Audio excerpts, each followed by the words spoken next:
petits vampires, et bienvenue dans ce nouvel épisode de The Marvel Initiative, le podcast où on parle que de Ryan Reynolds. Parce que là, c'est le 5e film avec Ryan Reynolds qu'on se tape. Il y avait Wolverine, Green Lantern, The Deadpool et Blade Trinity. Donc, au moins 3-4 des pires films de tous les temps. Donc, c'est cool. Je suis Sofiane. Avec moi, il y a Maxeline, la reine des vampires. Salut, salut. Pour les gens qui regardaient Adventure Time. Zoltan Lugosi. Ah, pas mal. Et Judith Harker. Ah, nice. Voilà. J'ai épuisé tous les noms de vampires. Là. C'est bon. Heureusement qu'on est à la fin parce que c'est bon, quoi. Et cette semaine, on va souffrir devant Blade Trinity, le film de 2004, écrit et réalisé par l'ami David S. Goyer. Ouh. Ouais. Ouais. Ça picote du cul. Hein. Ouais. Ça va se classer en bas, on va dire. Hein. Et encore, on est gentil. Moi, je crois qu'il vit. Ouais. Moi, je crois qu'il va aller en bas. Cela dit, alors peut-être vous allez me lapider pour ces paroles, mais par rapport à ce que vous m'aviez teasé, je l'ai trouvé pas tellement plus en dessous des autres. Oh la C'est ça. chance. Ouais, à partir du moment où tu les aimes pas trop, bon, voilà quoi. Mais non, il y a quand même. Il y a quand même plusieurs éléments dans ce film-là qui fait que ça pue, quoi. Ah, mais il n'y a rien qui va. Enfin, il n'y a rien qui va. Pour moi, il n'y a rien qui va dans ce film. C'est une catastrophe à tous les niveaux, quoi. Je veux dire, l'écriture, la réal, les acteurs, la prod, il n'y a rien qui fonctionne, quoi. Et alors là, je pense que dans le terme, ceux qui n'aiment pas qu'on chie sur les mythes, Dracula, je pense qu'on a vraiment chié sur un mythe à l'échelle de ce que ce perso s'est pris comme déluge de derme dans ce film, quoi. C'est une catastrophe. Je veux dire, mais les séquences de Dracula qui se balade en plein jour, la chemise ouverte dans cette ville qu'on ne connaît pas, là, c'est un grand moment de lose, quoi. Putain. Et le plus gros truc du film, en plus du fait que c'est un film affreux, c'est la production. C'est genre un peu rentré... c'est un peu rentré dans la légende, la production de ce film, parce que c'est un peu l'exemple type de la diva. Quand on parle souvent, c'est un peu comme Wesley Snipes dans Blade Trinity, tu vois. Bon, déjà, à l'origine, Del Toro avait écrit une première version, mais il a préféré faire Hellboy, qui était son projet de rêve. Il a bien fait. Hein. On comprend. Ah oui. Et là, ça commence, quoi. Wesley Snipes, il déteste le script de Goyer. Il déteste tous les choix de réalisateurs qu'on lui propose, donc les producteurs choisissent Goyer au final. Et Wesley, il proteste ça aussi. Il aime pas, là, il a peut-être raison, le manque de diversité dans le nouveau cast, qui est entièrement blanc, même les vampires. Hein. Vraiment, tout le nouveau cast qui est entièrement blanc, quoi. Ce qui clash un peu avec les deux premiers films. Ah bah là, il n'y a plus du tout le côté Blaxploitation qu'il y avait au moins dans le premier et un peu encore dans le deuxième, quoi. Là, il n'y a vraiment plus rien. Ouais, il dit un motherfucker à un moment et basta, quoi. Donc là, Wesley décide de se mettre en mode diva. Il refuse de tourner certaines scènes, ce qui force Goyer à utiliser des doubles et du CGI pour couvrir le truc. Et en effet, Blade, en même temps, il est pas souvent là dans le film. Déjà, il parle pas souvent dans les films précédents, mais là, il parle genre le moitié moins que dans les films précédents. Ouais, il dit moins de 100 mots. Ouais, c'est impressionnant. Moins de 100 mots. Ouais. Attends, j'ai super soif, j'arrive. Quelle honte de boire. Quelle honte, quelle indignité. Alors qu'on parle d'un film justement où la soif de sang est au centre. Qui te dit que je bois de l'eau? Ah c'est le plus gros plot twist de cette trilogie Blade, c'est qu'en fait c'était un vampire. Bon, tu m'as déjà vu, je suis bien pâle, hein, ce serait pas vraiment une grande surprise. Ouais, c'est vrai que tu pourrais bouffer du sang. Donc Wesley se met en mode diva, il refuse de tourner certaines scènes. Goyer décide d'utiliser des doubles, des CGI pour le remplacer. D'après Patton Oswalt, qui joue un peu le geek du film, qui joue au basket, à un moment on le voit. Il a quoi, 2-3 scènes dans le film? Il a 2 scènes, ouais, voilà. 2-3 scènes. D'après lui, Snipes, il passait son temps à fumer des joints dans sa caravane et qu'il a failli se battre avec Goyer plusieurs fois pendant le tournage. Il l'a aussi faussement accusé de racisme, apparemment, alors que Goyer, il avait rien fait de spécial et apparemment Snipes, il lui gueulait dessus, t'es raciste, comme ça. Je pense que Snipes, il faisait un gros nervous breakdown, en fait. Quand tu lis un peu le truc, tu sens le mec qui est en pleine crise totale. Ouais, gothique. Ouais, voilà, tu sens que c'était pas trop ça, quoi. Et d'ailleurs, après ce film, il a une grande traversée du désert jusqu'à ce qu'il soit en prison et tout. Enfin, après ce film, on l'a plus trop vu, même avant qu'il soit en prison, quoi. Wesley Snipes. Son grand retour, c'est son dernier film un peu marquant, quoi. Ouais. Son grand retour, c'était Expendable ou un truc comme ça où il était revenu. Après ancienne légende, quoi. Après la prison, ça. C'est ça. Ouais. Et aussi, le truc qui m'a vraiment fait marrer, c'est qu'il ne répondait qu'au nom de Blade. Ouais. Ce qui a valu à Ryan Reynolds de dire cette phrase, il dit « Je n'ai pas tourné avec Wesley Snipes, j'ai tourné seulement avec Blade. » Ouais. Enfin, ça doit être marrant quand même. Il se prenait pour Daniel Day-Lewis, en fait, le gars. Il était en plein mode acteur studio et il veut pas qu'on l'appelle autrement, quoi. Ouais, et il joue Blade, quoi. Il communiquait aussi que par post-it. C'est-à-dire qu'on ne pouvait pas lui parler, il communiquait que par post-it. Le pauvre Goyer déclarera plus tard que le film était l'expérience la plus difficile de sa vie personnelle et professionnelle. Wesley refusait aussi de parler à ses costards. Il appelait Ryan Reynolds Cracker, qui est un peu... Qu'est-ce que c'est l'insulte française? C'est Blanc-Bec, mais sauf que c'est Babtou fragile. Très raciste, quoi. Ouais, Babtou fragile, non, mais c'est ça. Babtou, voilà. C'est vrai, c'est Babtou. Ouais. Et il lui a dit qu'une seule fois, donc la seule fois où il lui a vraiment parlé, il lui a dit « Ferme ta bouche, tu vivras plus longtemps ». C'est vrai que quand tu vois Ryan Reynolds, t'as un peu envie de lui dire ça, quoi. C'est un peu l'image de son personnage dans le film. Ouais, complètement. Et Wesley, il a renié tout ça, bien sûr. Hein. Il a dit que comme il était producteur exécutif, il avait le droit d'être comme ça. Oui, évidemment. J'ai trouvé que c'était... J'ai vraiment lu une interview où il dit ça, quoi. Faudrait pas trop se remettre en question, non. Ce serait ouais, c'est ça. Ouais. Aïe. Non, mais laisse tomber ce film, putain. Oh, Zoltan, on t'a perdu, là, ça y est. Ah, mais non, mais franchement, ça faisait longtemps que j'avais pas vu un truc pareil pour moi. Moi, là, on est vraiment dans le rat des pâquerettes le plus pourri de la planète, quoi. Non, mais on va décrire après, mais là, je me rappelle du moment où, à la mort de Whistler, quand il crie, là. Non, mais c'est interdit, quoi, de faire des trucs aussi nuls, mal joués, pas incarnés, pourris, quoi. Mais d'ailleurs, cette scène, à ce moment-là, enfin, je sais pas vous, mais c'est tellement décalé, tellement en dehors de la mesure que je sais pas, j'étais même pas sûre que c'était pour ça qu'il criait à ce moment-là. Enfin, j'étais pas sûre sur le moment d'avoir compris le sens de la scène. Je me dis, alors attends, il y a le personnage de son pseudo-père qui vient de mourir, donc il est censé être triste, il est censé accuser le cul, pardon, le coup. Et puis ça vient pas, et tout d'un coup il pousse ce cri, mais complètement en dehors de tout, puis on sait pas quel ton. Et en fait, moi j'étais même pas sûre que ça correspondait à sa douleur à ce moment-là.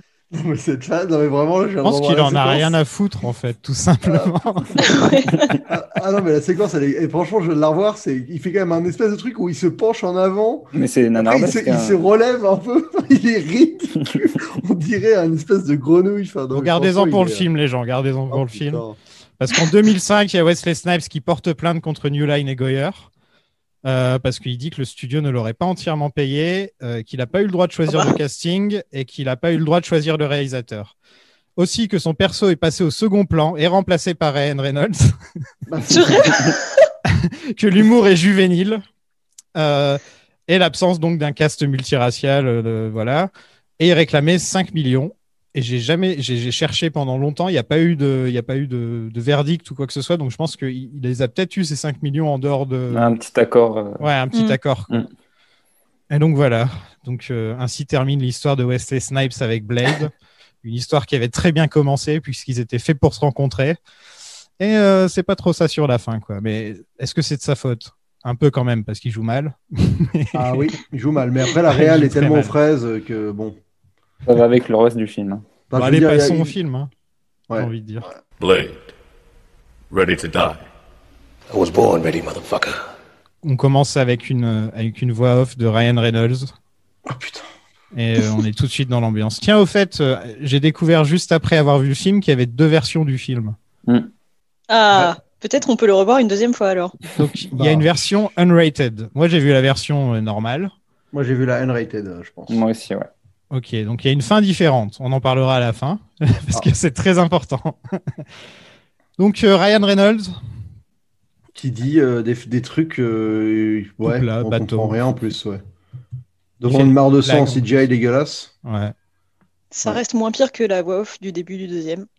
Ah ouais, enfin, mais ouais, parce qu'elle se cache derrière un côté nébuleux, quoi. C'est vrai qu'au moins elle te résume Oui. pas clairement ce qui s'est passé, que t'as déjà vu, mais en plus c'était pas vraiment ce qui s'était passé. Mais... Ouais, mais au moins c'est Blade, là c'est Ryan Reynolds, quoi. Tu regardes Blade et d'un seul coup t'as la voix de Ryan Reynolds qui commence le film. C'est perturbant, c'est vrai.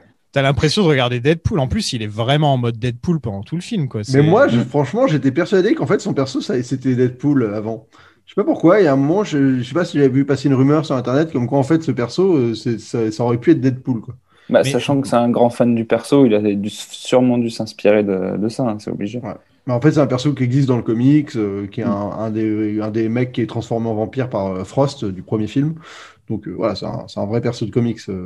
Mais il reste comment vampire, s'appelle il est pas humain. Ouais. Ouais, c'est ça, ouais. Il s'appelle Hannibal King. Hannibal King, c'est ça. Et je suis Super un bon. peu triste de me rappeler ça, tu vois. Je Ouais. préférais- Il y a Electra King aussi, non? Non, Electra, elle a un nom grec, Electra. Nachos. Nachos. Ah, c'est vrai, Un c'est les nacho. nachos. C'est vrai, les nachos, j'avais oublié. Comment oublier ça? Non, mais... Le fameux nom grec, Nachos. Ouais. On a des vampires en tenue d'armée, spécial soleil, une sorte de temple avec. Il y a Parker Posey qui est là. Ça fait combien de films qu'on fait avec Parker Posey là? C'est le troisième au moins, j'ai l'impression. Bah, 2, c'est sûr. Ouais, Superman 2 c'est sûr, Returns, mais on celui-là. en a reparlé une autre fois, je sais. Mais C'est moi qui m'étais trompé, je crois que je l'avais Ah, confondu c'est avec ça. une autre actrice. Bah, alors là, je tiens à préciser qu'on est sur un film, tu vois, tu sens que c'est le haut du panier de la cohérence déjà. Donc on débarque dans le désert de Syrie. Hein, c'est marqué en énorme. Mhm. Pour trouver une tombe. Alors, ils ont dû changer en fait parce qu'à la base c'était en Irak, mais ils se sont dit mais des hélicoptères en Irak en 2004, il se fait tirer dessus parce que c'est la guerre. Donc ils ont changé par Syrie. Mais le truc, c'est que plus tard dans le film, ils vont quand même C'est expliquer bien qu'ils ce ont qui me trouvé la semblait, tombe ouais. en Irak, quoi. Ouais, genre, ils sont J'avais même pas noté fait le chier truc. à- Les Ouais. cons, ils ont juste changé le truc en post en fait, mais oh là là, c'est vraiment un film de tâcheron. Hein. Ah, c'est vraiment un film de gros tâcheron, quoi. Franchement, il Ouais. n'y a pas à dire. Et donc, ils trouvent un super vampire. On apprendra plus tard que c'est Dracula. Je crois Attends, que j'ai- surnommé Drake quand même, parce que vraiment, ça vaut le coup de le dire. C'est vrai, Drake Dracula, quoi. Started from the bottom, now you're here. Non, mais, et en plus, cette séquence avec donc, bon, le design un peu chelou de Dracula, qui à la limite pourrait être intéressant, mais par contre, il y a une espèce d'effet stromboscopique, tu sais pas pourquoi. Ah oui. Je sais pas pourquoi, d'un coup, la lumière, elle devient blanche, noire, blanche, noire. Oui, c'est absolument pas justifié au scénario, ni. Enfin, c'est ouais, affreux. C'est vraiment, tu te dis, ok, d'accord, première minute de film, on nous met un des effets les plus pourris que j'ai vu de ma vie. Ça va être bien, ce film. Le montage de ce film. Il y a un problème, on est d'accord. Ah Ouais, oui. il y a plusieurs problèmes. Professionnel, mais il y a des moments où ça donnait mal à la tête quand même. Ah bah, le début, là, rien que ce moment strombosco, là, horrible. Horrible. Et ouais, et après il y a la course-poursuite là, on peut y passer. Il y a la course-poursuite en Blade Mobile. Là. Ah d'abord, il y a ce truc, tu sais pas d'où ça sort, cette émission de télé. Une interview, qui dure- ouais. Ah qui oui, dure c'est 5 vrai. minutes, 2-3 persos. Alors, moi, ce qui me fait marrer, c'est. Bah, le tu vois, film moi je l'ai commence. après ça, donc c'est comme tu as vu la version machin, c'est Ah, en fait ouais. moi c'est dans Ah la non, mais scène nous, c'est d'après. improbable. Hmm. Ça débarque là, donc tu tapes une première séquence en Syrie, et après, tu as une espèce d'émission de télé. Et ce qui me fait trop rire déjà, c'est introduction des gens. Alors, nous avons machin qui est un médecin, et l'autre, c'est le chef de la police. Alors, tu ne sauras jamais d'où, de quoi. C'est marrant. Monsieur est le chef de la police, en général, comme ça. Il a Voilà. pas de c'est ça en fait, son prénom c'est Police et son nom de famille c'est Non, Chief. mais tu quoi. vois, Ouais. et moi, c'est un des trucs que j'ai avec ce film, c'est où se passe ce putain de film, quoi. Enfin, je veux dire, il te parle de comme si c'était la terre entière, machin, tu sais pas où t'es, tu comprends rien. Enfin, Ah, ils sont entre l'Irak et la Syrie, c'est tout ce qu'on sait. tu vois. Ah non, mais la catastrophe, quoi. Et ouais, cette interview, il arrive maintenant dans cette version, je comprends pas. Moi c'est je veux après la dire, course-poursuite, tiens. Bah, c'est plus logique, parce qu'au moins, il parle de Blade, Ouais, effectivement. et en plus, t'as l'impression que, genre, voilà, ils sont, genre, Blade est genre le truc qui les intéresse, quoi. Alors que tu sais pas où t'es, les vampires n'existent pas, enfin, et les gens, ils se concentrent à la télé sur Blade. Et surtout que le générique d'intro arrive après, du coup, ça fait encore plus bizarre. Je sais pas Ah si ouais. t'avais. C'est vraiment étrange. Ah, moi, dans l'ordre, c'est gêné. En fait, c'est le délire avec la pyramide, là où j'en sais rien. Mm. Le temple, ensuite le générique, ensuite la course-poursuite. Ouais, ce qui est logique. On apprend que Parker Posey, elle est derrière tout ça. Puis là, on voit le vampire très moche, que c'est le mec de Prison Break. Et là, ensuite, il y a la scène avec la télé. Ah ouais, ah non, mais nous t'arrives en deuxième séquence, tu ne comprends Ah rien ouais, ce que ça fout c'est là. ça. Elle Ah dure ouais. 5 minutes en plus, la séquence. Vraiment, tu vois. Et mais tu te dis, mais enfin, en tant qu'introduction de film, c'est le pire truc que j'ai vu de ma vie, quoi. Vraiment, je l'étais là à me dire, mais qu'est-ce que je regarde? Avec ce journaliste où tout le monde joue mal. C'est une atrocité. Qu'est-ce qui joue mal? Et t'as la réplique, justement, je pense que c'est une pseudo-pique ou vanne vis-à-vis de Del Toro, parce qu'il lui dit justement les seuls vampires sont probablement les avocats. Tu vois, même la même blague. Ils reprennent la même blague. Quoi. La même blague. Et c'est tellement mal joué, le mec se prend une espèce de gros bide, mais tu sais pas s'il se le prend vraiment, genre, si c'était écrit qu'il se prend un bide, ou juste il s'est tellement pas fait à dire la phrase que forcément les gens autour. Mais tout le film, c'est ça. Hein. Ryan Reynolds, il fait des tonnes de blagues pendant tout le film, et il se prend des bides pendant tout le film. C'est ça. Et tout l'humour est basé là-dessus. T'es censé avoir un deuxième rire, genre haha, et c'est pas drôle. Sauf que c'est une bonne excuse pour quelqu'un qui sait pas écrire des bons dialogues et donc pas de bonnes blagues. Il joue sur le fait que les blagues sont de base mauvaises. Ça, c'est un truc qui est souvent utilisé, ce côté un peu sarcastique, enfin surtout avec Reynolds, mais de plus en plus dans le cinéma, j'ai l'impression qu'il y a ce type d'humour-là, quoi. Oui, c'est qu'un cache-misère pour les gens qui n'ont pas d'humour, en fait. Voilà. C'est ça. Ouais. Mais tu verras, c'est un peu le problème du méta, ou genre de truc, hein, c'est que ça marche beaucoup dans le côté dérision, et en fait, t'assumes pas d'être. Enfin, ce que tu faisais au premier degré, tu le fais juste mal, quoi. Et pour t'en cacher, tu fais de la dérision, quoi. Et ça, c'est un peu triste. À ce moment-là, dis clairement que ton film, c'est de la merde, quoi. Tu regardes la caméra, tu dis à Ryan Reynolds de regarder droit dans la caméra et de dire oui, on sait que c'est de la merde. On est désolé. Ouais, Wesley Snipes, c'était pas très sympa pendant le tournage. On n'avait pas de réalisateur, on avait un scénariste comme réalisateur parce qu'il a fait d'autres trucs, Goyer, en tant que. Il a fait 3 autres films, ouais. Il a fait un film qui s'appelle Unborn, qui est un espèce de film d'horreur. Et il a fait. T'as l'autre, Max, qu'il a fait Qu'est-ce qu'il avait fait? Il a fait un autre film qui a l'air mais d'une mouizarderie totale. The Invisible ou un truc comme ça? Ah oui, je l'ai vu celui-là, Invisible. Squad. C'est ça, c'est un remake, je crois. Ouais, il a fait Invisible avec le fameux mec qui jouait Sangoku. Ok. Je m'attendais pas du tout à ce nom-là comme ça d'un coup. Oui, voilà. Donc on peut dire gentiment que c'est pas un très grand acteur, un très grand réalisateur, Goyer. Ah ouais. Justin Chadwin, voilà ça. Mais il a fait du Mercenary en tant que scénariste, en tout cas, ça c'est sûr. Justin Chadwin Bossman. Ouais, non, même pas, on n'insulte pas, s'il te plaît. Le drôle de mélange. Ne mets pas les deux dans le même panier. Même s'il avait joué dans Regardez Monde, Justin Chadwin. Mais parlons d'un truc quand même, parlons du mec de Prison Break, je connais pas son nom. Ah putain, mais nous, il arrive tellement tard dans le film que là... Ah bah moi, il est déjà introduit. Judith, t'as vu quelle version, tiens, juste pour voir? En fait, par rapport à ce dont vous parliez du montage au départ, j'arrive pas à me rappeler, pourtant je l'ai vu hier. Je pense que j'ai vu, parce que ça m'a pas choqué cette séquence d'interview, donc je pense que j'ai vu le moment où elle arrive, enfin la version où elle arrive au bon moment, du coup, après la course-poursuite. Ouais, donc la version normale, quoi. Oui, parce que ça, pour le coup, ça m'a pas choqué. Beaucoup de choses m'ont choqué, mais pas ça. Donc, Avec Zoltan, on a eu droit à la version. N'hésite pas à nous le dire. Hein. Non, mais c'est génial. Si c'est nous qui avons la version unrated supposée un peu améliorée et qu'on sape le montage qui a ni queue ni tête, c'est quand même vraiment que le film il comprend vraiment plus rien à ce qu'il essaie de faire. C'est toujours la fin qui est encore pire, quoi. C'est toujours marrant quand la director's cut est pire que le film, quoi. Ça arrive de temps en temps, hein, quand même. Genre Apocalypse Now Redux, là, c'est de la grosse merde, quoi. Ça enrichit le truc. Moi, j'aime bien. Moi, j'aime bien. Mais après, non, mais au moins, il y a un parti pris. Je veux dire, là, le parti pris, si c'est juste de nous foutre le générique en 4e séquence, avec des trucs qui n'ont rien à voir avant, enfin, je veux dire, c'est une catastrophe, quoi. On fait la rencontre de Jessica Biel. Attends, non, mais il faut parler de la course-poursuite. Je peux pas oui, vas-y. C'est parce que comme on est dans le désordre. Moi, je veux juste demander la course-poursuite. Je veux juste demander, en fait, le gars qui se fait tuer en se faisant passer pour un vampire qui est en fait un humain, il gagnait quoi à faire ça, en fait?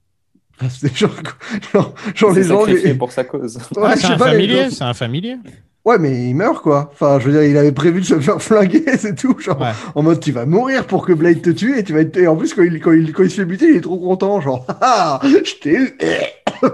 C'est un fanatique, quoi. Enfin, ouais, c'est pas.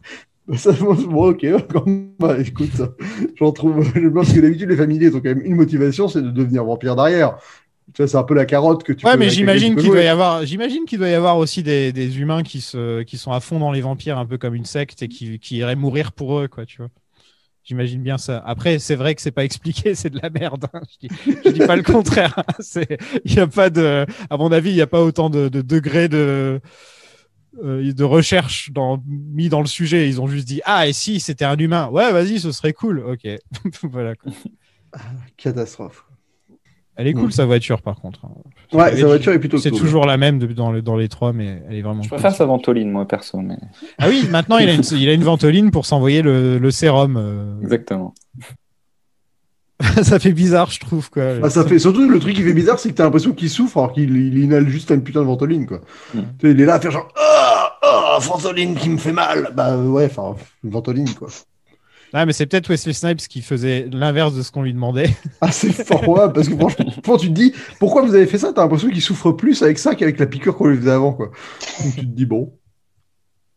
Bon, là, on fait la rencontre de Jessica Biel. Toujours moins non, mais ok, vas-y. Non, mais on te suit. On nous fait croire que des vampires skateurs vont l'attaquer et elle est déguisée, voilà. Pareil, l'idée, quoi. Je veux dire, tu veux chasser du vampire et donc tu vas te balader, tu vas attendre que les vampires ils te plaquent au mur et ils sont deux de te flinguer pour finalement te dire hey, hey en fait non. C'est vrai qu'elle attend vraiment le dernier moment, juste au moment où elle va pour se faire mordre et là elle fait hey, hey. Avec le bébé avec marqué fuck you dessus. Non mais tu vois genre vraiment niveau quoi. Jessica Biel, qu'est-ce qu'on en pense dans ce film On n'en a jamais parlé de Jessica Biel, maintenant. Non, c'est son seul film de super-héros. Bah, je crois qu'elle fait encore des films, elle. Je suis pas certain. Posons une vraie question. Je suis pas certain. Elle est mariée à Justin Timberlake, c'est à peu près tout ce que je sais, quoi. Voilà. Ah ouais. Elle n'a pas fait de film depuis 2017. Ouais, donc voilà, elle fait pas beaucoup de films. Ouais. Faut dire qu'il y a quelques temps, la pauvre, je l'avais entendu dire. Non, je l'avais pas entendu dire. C'est vrai que c'était des paroles rapportées, alors je ne sais pas. Mais elle disait qu'elle avait été un peu discriminée à Hollywood parce qu'elle était trop belle. Donc c'était un peu dur de travailler, tu vois. Oh. Donc pauvre choupette, une petite pensée pour elle. Ouais. Alors qu'elle avait juste qu'à bouffer des burgers et à sortir des standards hollywoodiens et puis elle a retrouvé du boulot. Et bien sûr, et on sait que ta carrière fonctionne beaucoup mieux quand t'es moche. Mais oui. Exactement. Bah, demande à Charlize Theron, elle a eu un Oscar comme ça. Hein. Ah bah. C'est pas faux. Ah, tu te déguises. Là, c'est quoi? C'est Hillbilly Elegy, là, le film. Vous avez vu ça, ce film? Avec celle qui joue Lois Lane dans Man of Steel. Là. Merde, j'ai un trou. Amy Adams. Amy Adams. Et genre, elle est en mode, genre, elle s'est vraiment amochie pour le rôle, quoi. Et tout le monde dit, elle va avoir l'Oscar, elle va avoir l'Oscar. Et tu dis, elle s'est redneckisée. Ouais, voilà. C'est marrant parce que pour les hommes, faut devenir un peu attardé mental. Et pour les femmes, faut devenir moche. Et c'est un peu les critères d'Oscar. Ou jouer le Joker aussi, quand même. Ah oui. Bah, quand tu joues le Joker, ça marche aussi. Ouais. Mais à Hollywood, ça rend le Joker, ouf. il y en a 2 sur 4. Parce que t'as je ne sais pas combien d'acteurs sur Terre qui ont des physiques qui ne rentrent pas dans les canons de beauté habituels et qui donneraient tout pour avoir un rôle. Et quand on a enfin des rôles de moche, bah non, on va les donner à des gens beaux qu'on va maquiller en moche, tu vois. Enfin, ça mais parce que pendant la promo, faut qu'il soit beau, hein. Parce que sinon ça marche pas. C'est ça, c'est tellement ça. Ouais. Tu vois, faut que quand ils aillent chez le David Letterman Show, ils soient bien beaux et papants. Mais que dans le film, on puisse dire vous étiez moche dans ce film. Hein. Eh oui. C'est pour ça que j'adore le cast des Sopranos, parce que c'est tous des gros Italo-américains, tu vois. Et tu les verrais jamais ailleurs. Et à chaque fois que tu les vois sur les plateaux de télé, ça fait vraiment très drôle parce qu'ils clashent totalement avec les acteurs habituels. C'est assez drôle à voir. Quoi. Mais c'est vrai que il y a des acteurs des réalisateurs qui sont limite connus pour engager des gens qui ont des gueules. Bah, Lynch, par exemple, ou les Cohen, les frères Cohen aussi. Les frères Cohen, Jeunet. Mais limite, ils sont connus pour ça, quoi, tu vois. Alors que ça devrait être tout le monde qui devrait penser comme ça. Pour jouer quelqu'un de normal, pourquoi pas engager quelqu'un qui ressemble à une personne normale. Je suis en train de défoncer des portes ouvertes. Moi, tout ça. Écoute, il y a des fois où ça fait du bien. Ouais. Mais Jessica Biel, c'est un peu de la merde. Elle parle presque pas dans le film. De la musique tout le long. Ouais.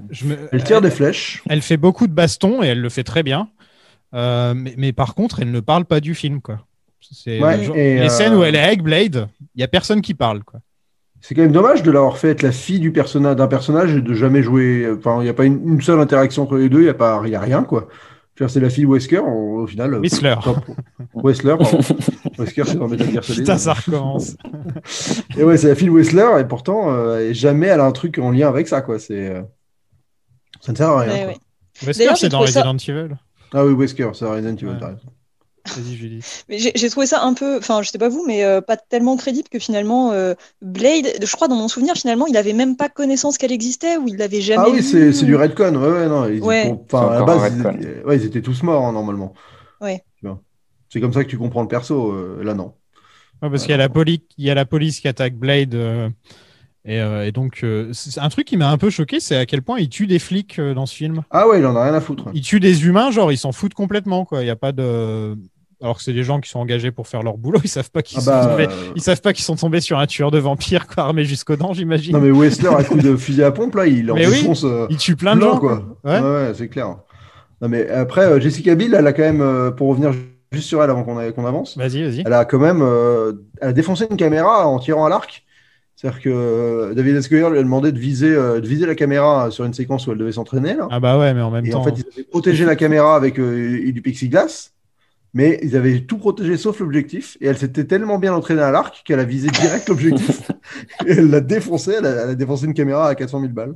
Le film pense que c'est beaucoup plus cool que ça ne l'est, de tirer à l'arc. Putain, cette séquence, elle est improbable. Genre, je veux dire, c'est du tir à l'arc porn, genre pendant 5 minutes, tu te fais ok, d'accord, on regarde quelqu'un tirer à l'arc. Ouais.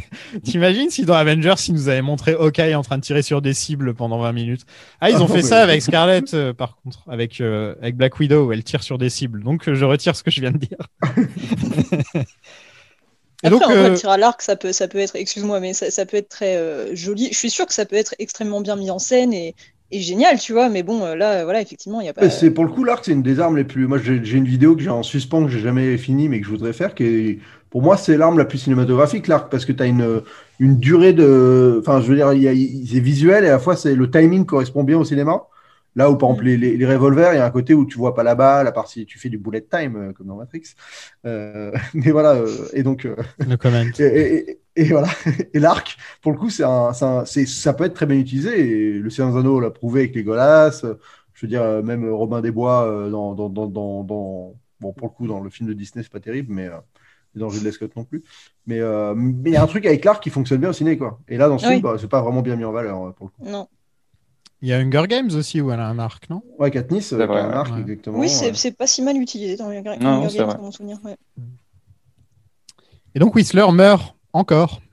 C'est la deuxième fois qu'on voit Whistler mourir. Parce que cette fois, c'est pour de bon. Hein. Mais bah, alors, excusez-moi, j'arrête pas de couper la parole, mais on est d'accord qu'en plus, c'est quand même absurde que dans ce film, où pour le coup, il meurt vraiment, la scène, elle a 1000 fois moins d'impact et de... comment dire, d'émotion. C'est pareil, c'est pas que j'étais pas hyper émue pendant le premier, mais je veux dire, elle est vachement moins marquante que dans le premier. Alors que là, c'est sa vraie mort pour le coup. C'est vrai. On s'en fout complètement là. Il y a vraiment rien. Il y a aucune cérémonie que dalle. Il y a pas de. Bah, il y a un cri de tristesse quand même. Ouais, il y a le cri de tristesse qui est un des cris les plus ridicules de l'histoire du cinéma. Ouais, ce cri, mais revoyez-le quoi. Ce petit déhanché là. Il est pas au niveau de non. Ah, pour moi, il est pas loin du non là. Franchement, il est pas loin du tout. Hein. Je veux dire, ce moment où il se baisse sur les genoux pour remonter après, c'est un truc. Genre, tu te dis, il va tomber à genoux. Ce serait le truc logique. Tu cries, tu tombes à genoux. Et là, il va pour se tomber à genoux et en fait, il se relève et il ressemble à rien du tout. Mais t'as vu que c'était pour faire écho avec la fille de Whistler dans une scène qui vient plus tard. Où elle fait ce mouvement bizarre là. Non, où elle crie. Ah oui, une deuxième, oui évidemment, il y a une deuxième scène où elle crie. Tu vois, il plante des graines au début du film. Ah non, là, je crois pas. La technique des graines est de retour. Ouais, non, là, je suis navré. Il y a quand même un truc qui est choquant, c'est... Non, là, je pense pas. Honnêtement, je pense pas. Je pense que juste, il sait faire crier les gens que d'une seule manière.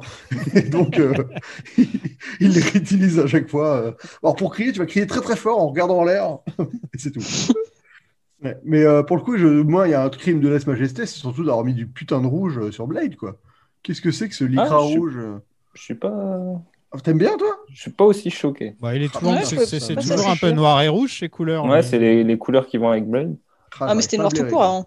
Ouais, c'était noir tout court avant, c'était classe. Là, il est ridicule avec ses manches rouges. Il y a un peu trop de rouge, peut-être. Ah, les manches, moi, je trouve ça super laid, quoi. Mais bon, écoutez, je suis le seul, c'est pas grave, j'assume.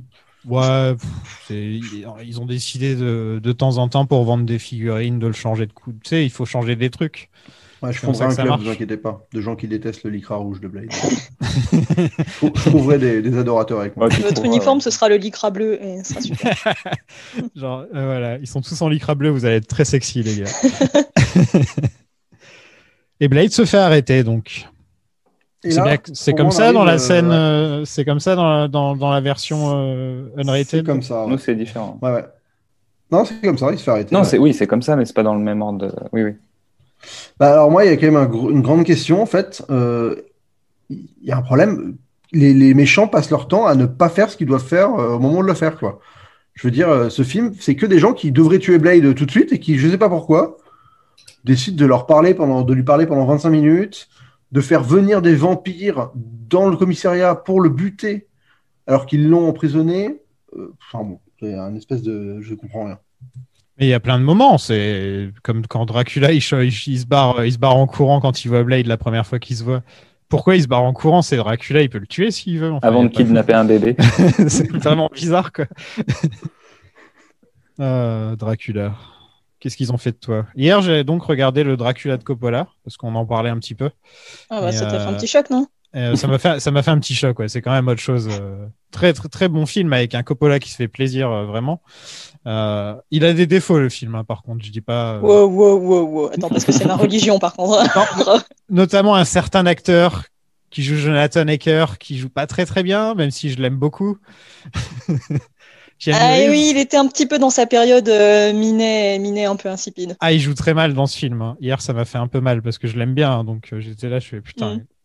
C'est un peu vrai, le défaut du film. Bref, on n'est pas là pour parler de ça, mais tu vois la différence entre les deux Dracula. Enfin, quand c'est fidèle au bouquin, tu vois vraiment ce que c'est censé être. Et quand tu vois ça, tu te dis putain, c'est vraiment. En fait, c'est la version de Joker Suicide Squad de Dracula. Ouais, et mélangé avec un côté gourou indien. Tu vois ce que je veux dire? Ouais, genre, gourou hippie. Ah non, mais c'est l'enfer. Mais il a aussi un look vraiment de gros beauf avec son espèce de chaîne sur son poitrail sur le décolleté. Là. Enfin, il a un côté vraiment genre gros beauf de clip de rap. Ouais, mais surtout ferme ta chemise, quoi, mon gars. Le mec, il marche avec un bouton ouvert sur 5. Non, et puis un acteur de seconde zone de télé, une série pas géniale en plus. Enfin, Dominique Purcell, là, c'est ça, hein? Je sais pas. C'est ça, ouais. Si, c'est ça. Ouais, c'est ça, hein, qui jouait dans le frère de Michael Scofield dans Prison Break. Prison Break, évidemment, celui... Et qui joue dans... joue aussi dans les Legends of Tomorrow, ouais. Dans le Arrowverse, ouais, voilà. C'est ça. Ouais. Bah, il joue avec le frère de Prison Break, je crois que les deux jouent dedans. Ouais, il y était avant, il n'y est plus. Ne me demande pas pourquoi je le sais. Ouais, parce que j'ai regardé à une époque. Là, franchement, là, tu me... que tu connais. Je m'ennuyais, d'accord, je m'ennuyais. J'avais rien à faire. Je le connaissais pas trop, cet acteur, mais je l'ai trouvé hyper cheap. Hein. Alors, je sais pas vous, mais c'est vrai que je sais pas est-ce que ça tient à sa tête, enfin, ce serait un peu malheureux de dire ça, ou à son jeu, ou quoi, mais je l'ai trouvé hyper cheap. Ouais. Grosse mâchoire, petit crâne, quoi. Enfin, oui, puis pas de coups, il a la tête dans les épaules. Enfin, il a pas de coups, c'est vrai aussi. Je veux pas critiquer des types de physique, mais. Et puis il a un regard bleu en plus. Oui, c'est ça, ouais. Vraiment, il n'y a rien pour lui, ce mec-là, quoi. Si tu veux un mec pour jouer des brutes, comme la sorte de brute épaisse de vampire qu'on voit à un moment, là. Le catcheur, ouais, le sort de catcheur. Tu pourrais l'avoir, lui, encore.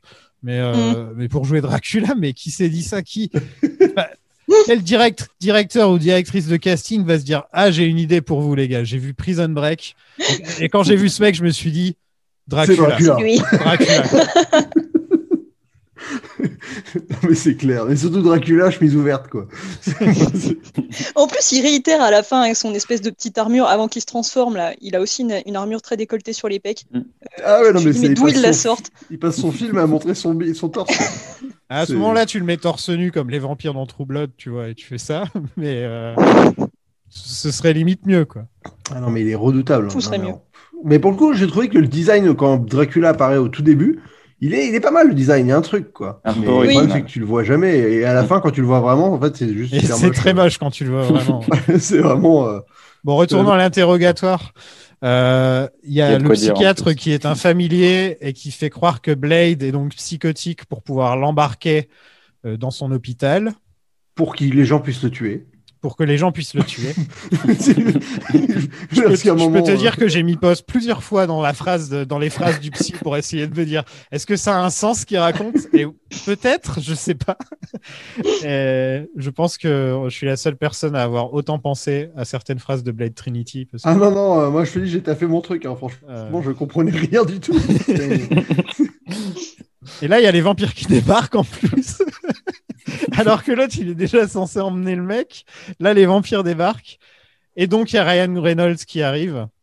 Et dans mes notes, j'avais écrit Ryan Gosling la première fois et j'ai fait une Zoltan, tu vois. Tout seulement. Ah ouais, ça aurait été quand même plus badass. Ryan Gosling Ouais, qui tabasse des mais je veux dire, vampires. deux mecs qui disent moins de 100 mots dans un film, ça fait quand même pas beaucoup de dialogue, quoi. Parce que là, si t'en as pas un des trois qui parle entre lui, Jessica Biel et Wesley Snipes, c'est quand même un peu compliqué, quoi. Sinon, on prend un Reynolds, on prend Burt Reynolds, et là c'est autre chose. Ah bah là, ouais. C'est un autre film là. Et lui, il est donc Ryan Reynolds, il est en full Ryan Reynolds, comme si en fait on lui disait bon Ryan, voilà beaucoup de cocaïne, voilà plein de café, Et tu vois voilà un mec du Red Bull, voilà du Red Bull, et tu fais rire des enfants de 7 ans. et t'écris un script, Ryan. Bah c'est ça quoi. Putain, Ah, il est l'enfer. insupportable. Ah, il est insupportable. Là, c'est un Une niveau. pile électrique. Mais j'ai jamais vu ça. En plus, les blagues de P, les blagues de beat. Enfin, je veux dire, Ah, mais elles y c'est- passent tous, les blagues. Hein. On ah a ouais, droit mais à c'est tout, là. d'un niveau, quoi. Waouh, Oui, ça fait Il super m'a vraiment mal. fait penser à, tu sais, genre dans les Disney ou les dessins animés pour enfants, quand t'as un petit personnage secondaire qui est là pour accompagner le héros et qui fait des blagues tout du long, genre hyper chiant, insupportable, j'ai Ah trouvé bah, que c'était Olaf, complètement quoi. ça. Ouais, c'est Mouchou. sympa. Ouais, voilà, bah voilà. Ouais, mais en pas drôle, quoi. Enfin, il y a des fois, ça tombe un peu plus. Ça marche là, ça marche Yago. zéro, quoi. Ouais. Ouais, Yago. Oui, ouais. voilà, oui. Et vraiment le genre vraiment que chiant, quoi. Pas le genre réussi, style Mouchou, tu vois, mais Ouais, Je- Mouchou, il est cool. Ouais. Le pire de Disney, je pense que dans cette catégorie-là, je pense que c'est le singe dans Tarzan, il est un peu relou. ah je ouais, m'en rappelle bah pas. voilà, Le c'est film est Ryan bien, mais- Reynolds Ah, moi non dans, plus. dans Blade. Ryan Reynolds, tu es donc le singe de Tarzan. Conclusion. Jessica Biel, elle est belle, mais elle s'appelle Bill. Et là aussi, et la pauvre, elle est belle, vous vous rendez compte, ça doit être difficile pour elle quand Mais même. oui. Ah ouais, non, mais à la part, c'est drôle, elle est trop belle. Non, mais je pense une petite seconde pour elle, quoi, quand même. Non, mais en plus, elle est trop belle depuis toujours, donc tu vois, la joueuse Ouais, à non, la mais maison, elle était j'imagine, déjà trop belle. Elle est Et, née, elle était belle, quoi, tu vois. Bah ouais. Non, mais cette séquence d'action où ils vont faire évader Blade, mais moi, en fait, il y a un truc qui me frustre énormément dans les films, c'est quand les actions deviennent totalement inutiles, quoi. C'est-à-dire qu'à un moment, tu as deux mecs qui se battent, alors que leur but, c'est de se tuer mutuellement, et ils ont tous 25 occasions de buter l'autre, mais ils ne le font pas juste parce que bah, on a envie qu'ils se battent pendant 5 minutes, quoi. Et ce film, c'est que ça, quoi. Donc le gros vampire qui se bat contre Ryan Reynolds, tu sais pas pourquoi il peut le buter, mais des centaines de fois, et c'est pareil, au lieu de le buter, il va le prendre, il va le jeter 3 mètres plus loin. L'autre, il va se relever, il va lui faire une vanne, il va revenir, il va lui foutre deux pains, il va le rejeter. Mais tuez-vous, quoi, bordel. Arrêtez un moment. Il y avait un peu ce truc-là dans le 2 par moment. Mais dans le 2, j'ai l'impression qu'il se battait contre plus d'ennemis, alors que là, c'est beaucoup plus de 1 contre 1 pendant tout ce Ah film. bah ouais, c'est ça, c'est que un contrat qui dure une plombe. Alors que dans le 2, voilà, il y avait des combats qui duraient, mais c'est parce qu'ils se battaient contre une dizaine de mecs. Alors Ouais, que là, ouais, les 1 contre 1 qui durent 2 heures, c'est bon, quoi. Putain. Et même toutes les chorégraphies, elles ont ni queue ni tête, quoi. Tu prends même la séquence du début où Jessica Biel se fait attaquer dans le métro. Genre, elle a une lame dans ses chaussures et pourtant elle lui donne des pains au gars. Alors tu te dis, mais t'as juste à donner un coup de pied, le mec est mort, quoi. Et tu mets une plombe à le faire, quoi. Elle Bah a oui, inventé puis la question, chaussure c'est- du Joker. Elle sort son arc UV, je sais pas quoi, là, qu'à la fin, alors Ouais. que ça tue tout de suite. Genre, c'est pareil, bah sors-le direct. Non, mais littéralement, ouais, c'est ça. En plus, non, mais voilà, dans le métro, il y a un moment où elle défonce le gars, elle lui fait une prise où elle le fait passer par-dessus lui, elle se retrouve sur lui, elle lui fout 4 coups de poing dans la tête, et après, elle lui pète le bras, elle se lève, et elle va casser la gueule au mec qui est à côté par terre. Mais elle tue pas le premier, quoi. Et donc, le premier, après, l'attaque dans le dos, et finalement, elle finit par le tuer. Et tu te dis, mais c'est quoi cette façon de se battre, quoi? C'est vraiment, ça n'a ni queue ni tête, quoi. C'est comme ça que les jambos se battent. Voilà. Ah ouais, c'est ça. Oui, c'est ça.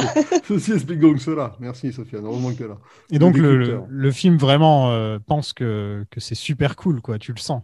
Ah Tu sens que le film combat, est- C'est le premier tu sens degré. que- Hein. Tu sens que Goyer et compagnie, ils étaient là, genre, putain, ouais, on tient quelque chose, là, les gars. ouais, la Là, je pense musique. qu'on a un truc, on a 2 jeunes acteurs qui vont devenir des grandes stars. Bon, pour un, on va dire que ça a marché. Hein. C'est Détective Pikachu maintenant. Donc, voilà. Et Jessica Biel, bah, elle a marié Justin Timberlake. Elle a plein d'argent maintenant. Donc, tant mieux pour elle. Ah ouais, il a inventé Napster, c'est quand même pas mal. Il a inventé Napster et il a Bring Sexy Back aussi. Et il y a du rap dans le film, beaucoup.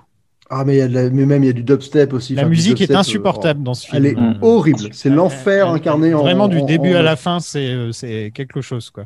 On dirait vraiment de la Ah ouais, musique ouais, de c'est- jeux vidéo de PlayStation 1. Enfin, ouais. Ouais, Parce que- ouais. Ouais. Musique Vous de avez vu trailer la de musique merde au aussi, tu vois. Vous avez vu qui a fait la musique, du coup? Non. Ah non. Parce que c'est Ramin Djawadi et RZA, du coup. Ah putain, Ding. c'est Reza par contre. Ah bah. Oh là là. Oui, pardon, Ah RZA. bah, ils ont step up après, hein, parce que purée, la catastrophe. Franchement, Ah on ouais, dirait de l'autre, la- il a fait quoi? Il a fait là dernièrement, Game il a of fait Thrones, Game ouais. of Thrones et Westworld, ouais, c'est ça. Ouais. Donc c'est quand même pas mal au niveau de la musique. Ouais. Et Reza, bon bah c'est Reza. Donc bien qu'ils ont fait quand même pas mal de merde, hein, le Wu-Tang au niveau des films et tout. Vous l'avez vu le film de Reza ou Non, Non. c'est quasiment un La film de Voix du super-héros, mais, Shaolin ou un truc comme ça, je non, sais il a pas. fait un qui s'appelle aussi Iron Fist, un truc comme ça. Ah oui, c'est vrai. Ouais. Enfin, il a fait un truc à Iron Fist, si je dis pas de Et, conneries. Si, Ou, c'est lui. Golden Ouais, Fist, un truc c'est comme lui, ça. c'est lui. Iron Fist, ouais, c'est lui. Ouais, ça, l'homme au point de fer, ouais, Iron Fist. Ouais. Exactement. Mais non, pour le coup, enfin, dans ce film, la musique, t'as l'impression que c'est le musicomètre, quoi. Tu t'achètes pour 25 musiques de trucs en boucle électronique super cheapos, c'est l'enfer. Non, mais on dirait aussi la musique qu'ils te mettent au début quand tu avais un DVD et qu'on te disait vous ne vendrez, vous allez pas voler une voiture. Bah, c'est cette musique-là qu'ils te mettent, tu vois. Exactement. Il y a aussi Natasha Lyon dans le film, tiens. Il y a pas mal de têtes qu'on reconnaît sûrement surtout pour American Pie. Et dernièrement, la série Russian Doll. Doll, ouais. Ouais, Et, qui est super bien. J'ai vachement bien aimé cette série. Mm. Ouais, c'est plutôt cool. Ouais. Orange is the New Black aussi, elle avait un rôle Ouais. important. Oui. Ouais. Ouais. Ouais. Et là, elle joue donc la non-voyante hackeuse. Qui prend une plombe à se faire choper, putain. Oui, c'est vrai. Cette séquence, quoi. Et alors d'ailleurs, j'ai pas compris, enfin peut-être que vous aussi, du coup, selon les versions, etc. Mais donc le vampire arrive, il la tue, on a l'impression qu'il la tue de manière relativement immédiate, mais après il tombe sur Ah, une on est- vidéo d'elle où on a l'impression qu'elle sait qu'elle va mourir, mais qu'elle du coup elle leur parle en les prévenant de je sais plus quoi, enfin en leur expliquant, J'ai etc. rien compris non plus. Ma fille. Ouais, Ouais, Alors, c'est trop bizarre. Moi, je pense que ça faisait partie de ces trucs, genre, si je meurs, vous ouvrez cette vidéo. Exactement, ouais, c'est ça. Mais c'était Ah, pas lié oui, à d'accord. fait qu'ils allaient se faire attaquer par Dracula. Comment elle quoi. sait que la gamine va bien alors à ce moment-là? Ah, Oui. ça, Bah, elle dit, lui la dit ça. gamine va bien. Non, dans la vidéo, elle Si, dit la si. gamine va bien, quoi. Ouais. Ah ouais. bon, bah là, ça n'est ni queue ni tête. Ça m'étonne pas non plus. Hein. Faut non plus que ce soit cohérent. On pourrait faire un podcast qui s'appelle Ni queue ni tête, tu vois. Ah, mais là, celui-là, il serait Et on bien parle marrant. de films comme ça. Ah, mais d'ailleurs, oui, on m'en a pas dit. Dans la puérilité de Ryan Reynolds, c'est quand même son espèce de truc avec marqué fuck you dessus, quoi.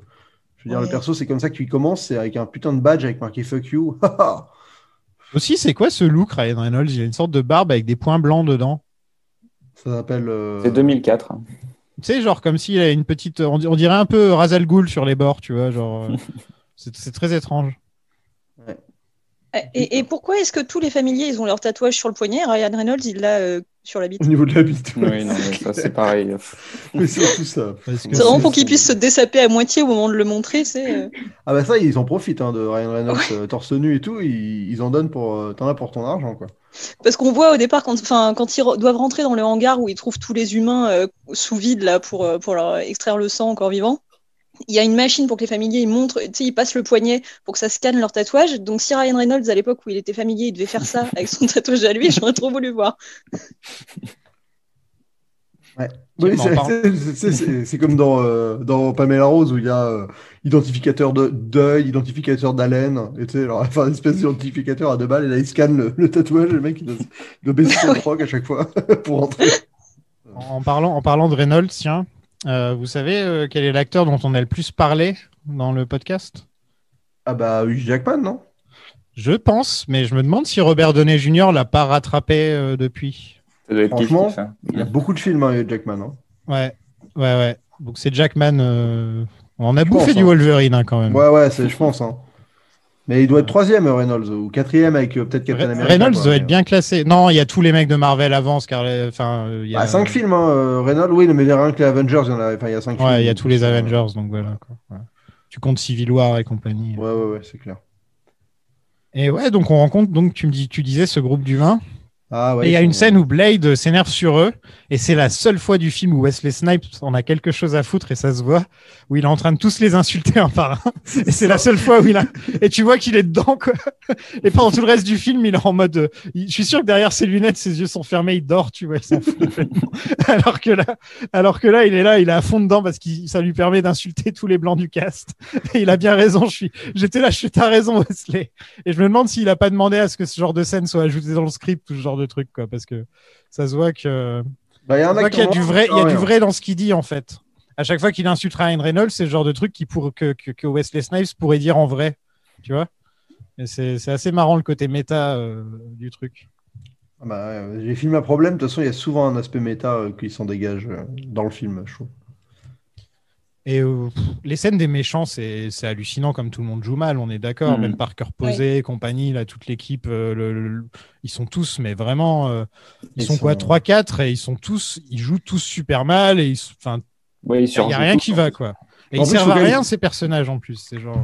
Ah ouais, non, mais en plus, il faut quand même préciser que c'est réalisé vraiment avec les fesses, quoi. Ah ouais. Enfin, je veux dire, il fait des espèces de mouvements ultra complexes pour rien du tout. David S. Goyer, des espèces de travelling avant très rapides qui sont pas du tout harmonieux. Enfin, c'est dégueulasse. Ça n'a aucune cohérence avec ce qu'on voit en plus. Ah ouais, et ça fait que le montage, il a aucun sens. Genre là, je regarde, t'as un plan où tu traverses toute la table en travelling pour finir sur Dracula, la Drake qui débarque.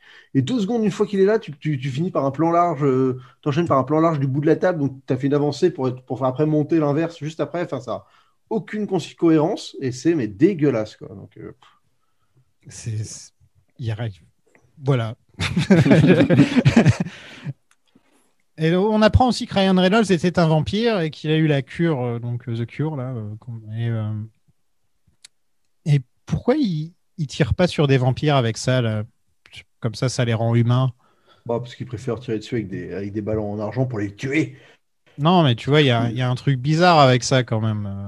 Si à chaque fois que tu fais mordre, il suffit de connaître les bonnes personnes et au final, ça va, quoi. Non, mais surtout, on n'a jamais entendu parler d'un mec qui était purement vampire et qui est redevenu humain comme ça, quoi. Oui, on sait pas comment... c'est genre... ça a l'air d'être un peu plus compliqué. Il y a la fille du premier qui s'était fait mordre, mais qui s'est pas transformée. Mais parce que c'était sauvé à temps, quoi. Voilà, mais sinon, c'est le seul... dans le 2. C'est le seul exemple un petit peu du genre, quoi. Mais sinon, Whistler, dans le 2 aussi, c'était un peu pas clair, on n'a pas trop compris. Mais bon, ça sentait la redcon à mort, donc c'était juste... Ouais, c'est bizarre. Ouais, c'est clair. Ouais. Mais moi, ce qui me fait marrer, c'est que il a une putain de caméra sur son flingue aussi, Ryan Reynolds, quoi. Et ça. Ah oui, c'est vrai. C'est quand même une idée, quoi. Tu te dis, tiens, si je regardais les rushs de moi qui sont en train de buter des gens, ça me manquait. C'est Call of Duty avant l'heure, hein. Ouais, hyper novateur. Ouais. Le méchant, donc, c'est le premier vampire, Dracula, tout ça. Et surtout, ce qu'il aime dans la vie, c'est marcher au ralenti dans la rue. Et ça, il le fait pas mal de fois. Il est content. Il est là, genre, regardez-moi, je suis Dracula, je marche dans la rue au soleil, je suis bien. Et il rentre dans une boutique de vampires, quoi, surtout. C'est ça, il va dans une boutique de vampires. J'ai noté plus Brexon à moi, à ce moment-là, quand même. Enfin, je veux dire, lui, il est quand même avec chemise au vent, en train de courir et tout. Il est redoutable. Et cette boutique de vampires. C'est boutique de vampires, donc. C'est une des pires scènes du film, je pense. Hot Topics. Ah ouais. Mais putain, ça me dégoûte. Il y a du Velvet Underground en musique, qui est mon groupe préféré. Et là, voilà, ce sera dans ce film-là que je l'aurai entendu. Ça y est jamais. C'est pas une reprise. C'est pas une reprise. Non, je crois que c'est la vraie, la vraie. Et franchement, ça m'a fait de la peine parce que elle est juste en fond. Elle est pas genre, elle habille pas la chanson. C'est genre, ils l'écoutent, quoi. Ils écoutent ça. Mais c'est pas un groupe qui est très utilisé pour les BO et quand j'en entends, ça me fait plaisir. Mais là, je pourrais même pas être heureux, quoi. Oh, quand même, hein, Velvet Underground. Il y a toujours les mêmes, quoi. Je veux dire. Mais là, elle est un peu moins. C'est celle qui est utilisée. Je sais plus laquelle c'est. Mais c'est pas obscur non plus, quoi. non, mais je dis pas que c'est un groupe obscur. Je dis qu'en BO, c'était pas genre les Rolling Stones, quoi, tu vois. Ouais, non. Le problème des BO, c'est que il y a une chanson qui va être à la mode et on va l'entendre pendant 10 ans. Et voilà. Voilà, c'est ça. C'est comme Alléluia de Leonard Cohen ou genre de trucs, quoi. Le pire, c'est House of the Rising Sun. Dès qu'il y a une scène en prison, voilà. Ouais. Donc le Scooby Gang, hein, c'est comme ça que je vais les appeler. Ils travaillent dur pour trouver un virus pour tuer tous les vampires. Mais le truc qu'il leur faut, c'est le sang de Dracula. Et un truc qui m'a fait rire, c'est que Patton Oswalt, je ne sais pas si vous le connaissez un peu, le comédien, vous voyez un peu qui c'est ? Le geek, quoi. Ouais, le geek qui a été dans le second rôle dans une tonne de séries, en tout cas. Tu vois, dans toutes les séries, il a joué un rôle. Et ben, il a exactement la même gueule maintenant qu'à l'époque. Genre, il a pas changé. On dirait Doc Brown quand il revient et qu'il fait genre, ah, regarde mon nouveau visage. Et c'est exactement la même tête. Et ben, c'est ça, quoi. Ça m'a vraiment fait rire.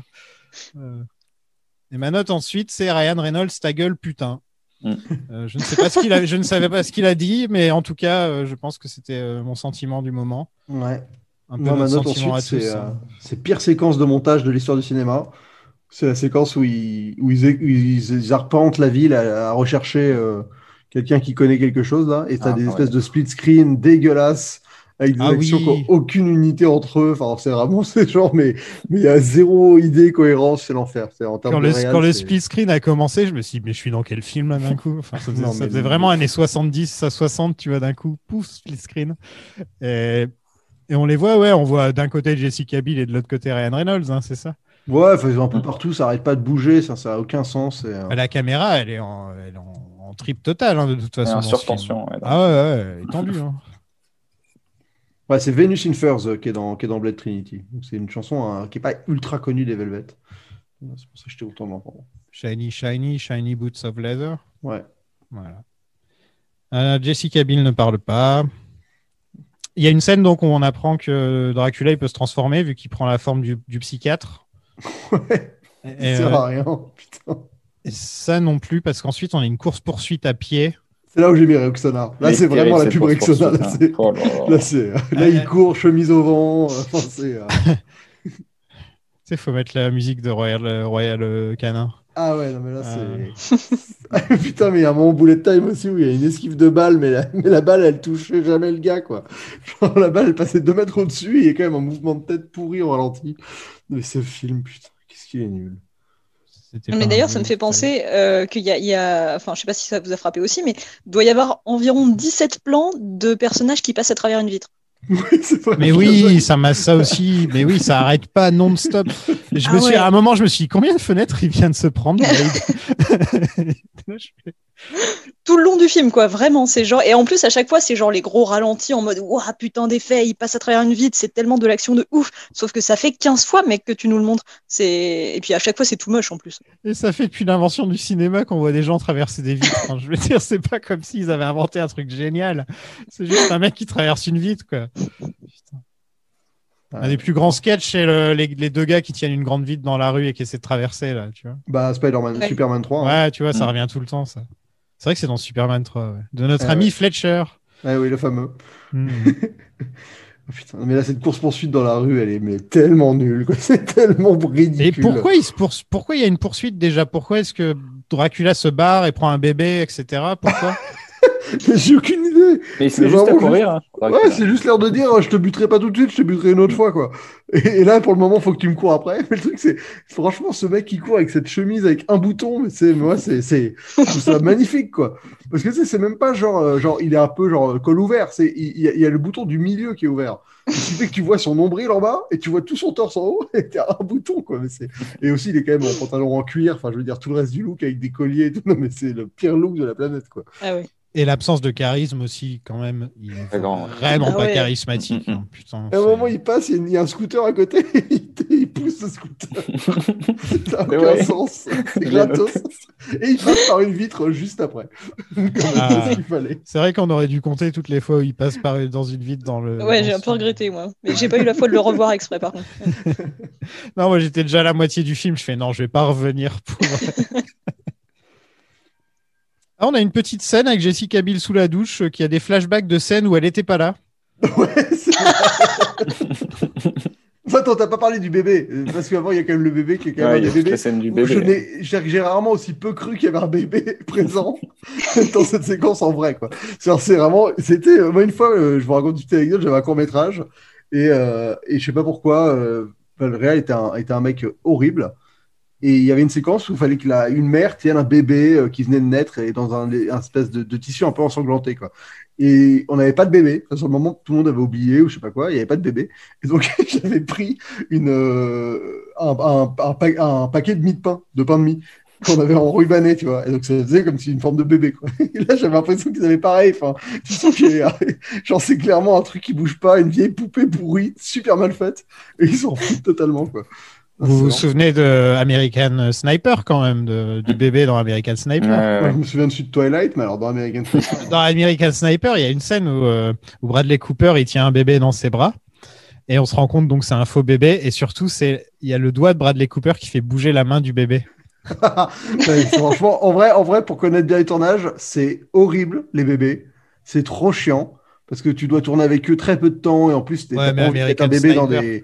Non, mais c'est qu'en fait, n'importe quel que soit le budget, tu peux pas mettre des bébés dans des conditions pas. Enfin, ça reste des bébés, quoi. T'as pas envie de leur faire vivre des conditions reloues de tournage ou machin. Donc, par décence, t'es obligé de faire 100. Et alors, soit tu te retrouves à avoir des bébés numériques ignobles, soit des poupées. Et là, en effet, je regarde la scène d'American Sniper où, oui, en effet, tu crois pas une seule seconde. Il est en train de bouger la main du bébé, c'est surtout ça qui me fait rire. C'est clair. Genre, Bradley, il a pas l'air très réaliste, le bébé. Oui, avec son pouce, c'est à mourir de rire. Vous voyez le taper American Sniper bébé, c'est très très drôle. J'avoue. Ah, il y a le bébé dans Twilight aussi, on est obligé de le dire. Dans Twilight, dans Twilight, ils ont pris l'option numérique horrible. Et dans American Sniper, ils ont essayé de donner vie à un truc qui a pas de vie, quoi. Et donc, juste pour revenir sur Jessica Biel qui a des flashbacks de scènes où elle n'était pas là. Donc, Jessica Biel, elle est dans la douche et elle se souvient de trucs. Et c'est les scènes où Whistler, il raconte à Blade qu'il a eu 2 filles et il était marié, il avait 2 filles. Et il raconte tout comment sa famille est morte, etc. Et elle est sous la douche en train de pleurer et de se rappeler ça, quoi. Voilà.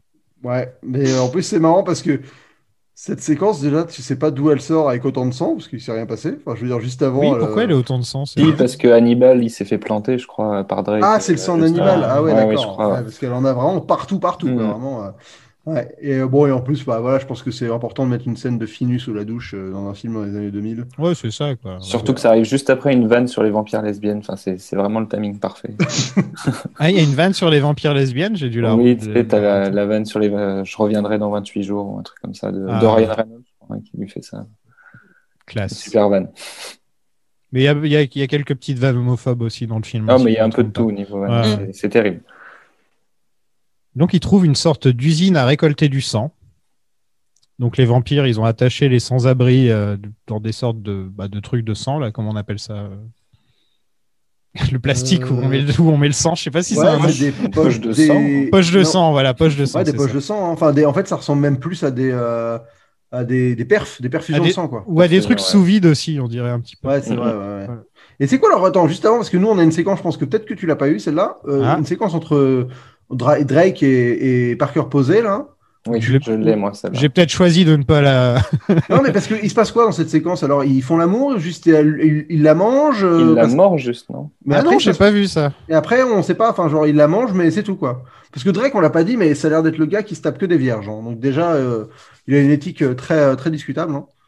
Et pour le coup, Parker Posey a pas l'air de... Tu l'as vu, ça, Judith, qui se fait mordre pour voir si on a la même version, parce que moi je l'ai pas vu. Ben non, je crois pas, non. Ok, bon, bah c'est un peu une scène de cul entre lui et Parker Posey, mais une scène de cul vampirique, quoi. Et là, il a une espèce de... lui, il est toujours en torse nu, évidemment. Et voilà, il la mange, mais au final, on n'en reparlera jamais. Et vu que c'est pas dans votre version, je comprends mieux. Wesley Snipes s'était plaint dans le 2 qu'il avait jamais eu de scène de cul dans les 2 Blade. Ouais, et donc on lui avait promis qu'il en aurait une dans le 3e et finalement il l'a pas eu. Parce que normalement il était censé coucher avec le personnage de Jessica Biel et ça a été changé ensuite une fois qu'elle a été cast. Voilà.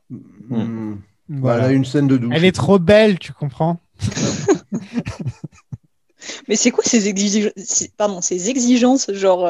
Il est producteur. Faire le film, mais je veux absolument pouvoir tirer mon coup à l'écran, vraiment. Hein. Et son explication, c'est je suis producteur, je fais ce que je veux.